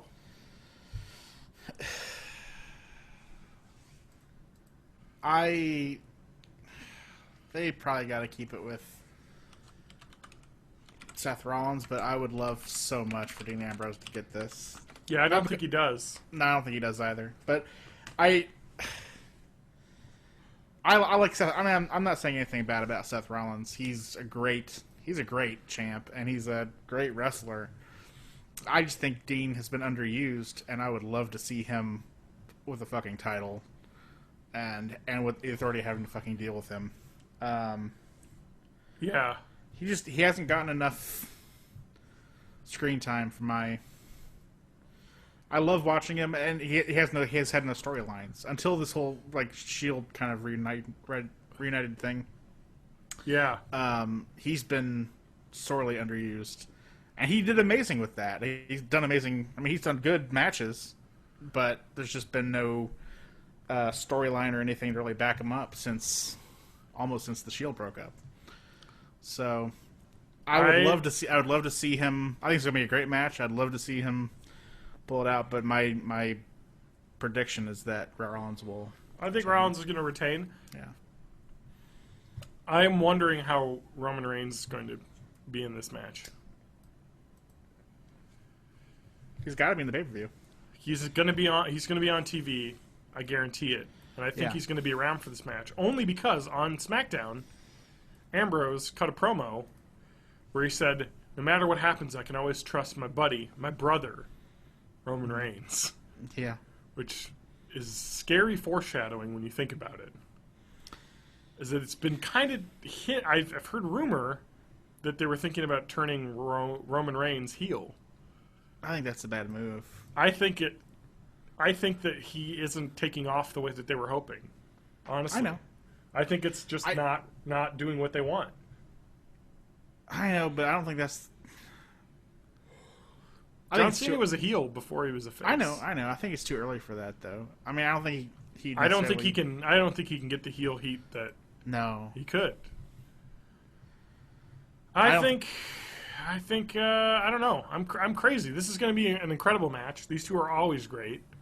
I'm really glad that it's not like Kane or Big Show or somebody. Oh yeah, versus Rollins. Yeah. I mean, we're gonna have two great people. Mm-hmm. Dean Ambrose is obviously the face in this match. Yeah. Did you watch Raw? When he Not drove really. Oh my God! Did you see the main event though? Not really. No. So they had a crazy thing where Dean Ambrose got arrested for punching a cameraman. But it turned out that Seth Rollins threw the cameraman into into Ambrose, who punched him away. And they got a second camera angle that got Dean Ambrose sprung from jail so he could come back to sign the contract. Nice. Right? Yeah. And he drove a police van wearing a police hat to the ring. I mean, seriously, Stone Cold Steve Austin style. Yeah. Drove up and showed up to sign the contract. And Roman Reigns helped him clear out the Authority so that he could sign the contract. You know, this may not be for everybody, but I really miss all the crazy fucking Dean antics that he used to do. I love like it. Coming in with the fucking, like the hot dog truck and shit with like the... You know, some people were pissed off. They were like, oh, I don't like that. It's kind of like a weird comedy thing. It's like, hiding in a fucking, like, Christmas box for half of a show and popping it. He was hiding on the set. Yeah. Not probably the whole time, obviously. No, they probably had him go out a little bit before. But the thought was, kayfabe-wise, that he boxed himself up in a Christmas present box that was on stage the entire show. Uh-huh. And then when Seth Rollins came out, he busted out of the present to attack. It was incredible. It was. I missed that kind of shit. He still does that, but you got to think about it this way. I mean, dude, what's his name? Stone Cold Steve Austin did that shit all the time. Oh, he yeah, drove totally. a Budweiser truck out and sprayed everyone with beer. You know, like he was Didn't he? doing Was crazy the one who shit. cemented Vince's limo? Yeah. This is the kind of stuff that your awesome faces do. Yeah. You know, you're like, I don't give a shit about anybody. I'm just gonna do crazy stuff and ruin everyone's day until I get my title. I think you're right. I think Dean Ambrose probably is the closest thing to a modern day Stone Cold Steve Austin that they have on the roster too. Him and Kevin Owens. Yeah. Yeah, definitely. I think that Rollins going to keep it, though. Only makes sense. I think that the main event for SummerSlam has already kind of been hinted at. Yeah. and that is going to be a Roman Reigns, Seth Rollins, Brock Lesnar triple threat, right. which would be incredible. Yeah, it will. Yeah, I agree. I think it'll be awesome. I just don't think they know what to do with Dean Ambrose. Well, I think Lesnar wins that match. Well, yeah, and then Roman Reigns, Lesnar 2 for WrestleMania 32. Yeah, and Reigns finally gets his title. Yeah. You know what I mean? I think that's a great story. You know, he gets to come back, main event WrestleMania a second time, and finally get his championship because, you know, so-and-so won't be able to interfere. I think who wins Money in the Bank, though? You know what I mean? If Rollins loses the title tonight, he could win Money in the Bank back. You know what I mean? It's true. So far, Kevin Owens isn't booked for Money in the Bank, but I could see him in a ladder match for that. A load of Ambrose on Money in the Bank. Can you imagine I was thinking that too. That'd be incredible. That would be incredible. Just popping out. Yeah, I know, right? Always bothering Seth Rollins. Yeah, That's exactly. a great feud. That would be good. At any moment, Seth Rollins got to watch his back because Dean Ambrose got the fucking Money in the Bank contract. He's going to pull it out. That'd be awesome. I think that'd be great. Or Kevin Owens. There's so much they can do right now. Yeah. Which is what's beautiful about this show. And that's true. And the wrestling we have coming up in the summer is they've kind of injected the WWE with a couple NXT people. You know, Neville coming up and having great matches, and and Kevin Owens coming up to kind of fill the spot of a couple injured guys right now. I know that they said they wanted to have supposedly the Cena Owens thing's been in the works for a while. Yeah, they knew that would be a great, you know, match to put Tyson Kidd making Cesaro relevant again. Yeah. It's just great. And it's been good, yeah. It's been good. It's really been an upswing lately, so I think that Rollins is going to keep the title, though. I don't know how. I don't know how. I can't even possibly predict. And that's always the best. That's why everyone was so down on WrestleMania. Yeah. It was every single match you're like, I know who's going to win this match. You know what I mean? It's like, obviously Daniel Bryan's going to win the title. Yeah. You know, become the, you know, one of the only two people that's won every single title. He's won the tag, the US, the WCW belt, and the WWE belt, and the whatchamacallit, the Intercontinental. You know. Yeah. He's, I think, him and Cena. Maybe Cena. Yeah. If anybody, he's one of a very short list. I think he's the second. I think Shawn Michaels is the only one before him. It's interesting because, you know, I would think Daniel Bryan trained at Shawn Michaels Wrestling School. Yeah. But yeah, I don't think Cena's won the Intercontinental or the tag title. I guess he probably hasn't done much tag. Yeah. I don't think he's ever won the tag title. So, I like it. Yeah. And that's what's great when you don't really know what's going to happen. You know, that's the best part, and that's what made and saved WrestleMania 32 was those unpredictable moments. You know, Seth Rollins running in saved that. That's it. That's all I got to say. I think that we got to end it. Yeah. So stay tuned for our wrestler rankings in June. We'll see who's moved up, who's moved down on our top 10 lists. I have a feeling Kevin Owens is probably going to rise in everybody's list. Yeah, I think so. He's just been electric. Yeah. And I don't know how you could expect He's had a hell of a run. All right, we got to go. It's late. Yep. It's probably a 3-hour show. Probably. No, 2.5. Hey, Triple H, I asked you out here for your opinion. That's all. Now, do you want to face The Rock at Survivor Series?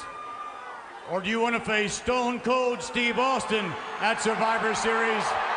What is your opinion? What a choice! Vince, you know what I think? It doesn't matter what your opinion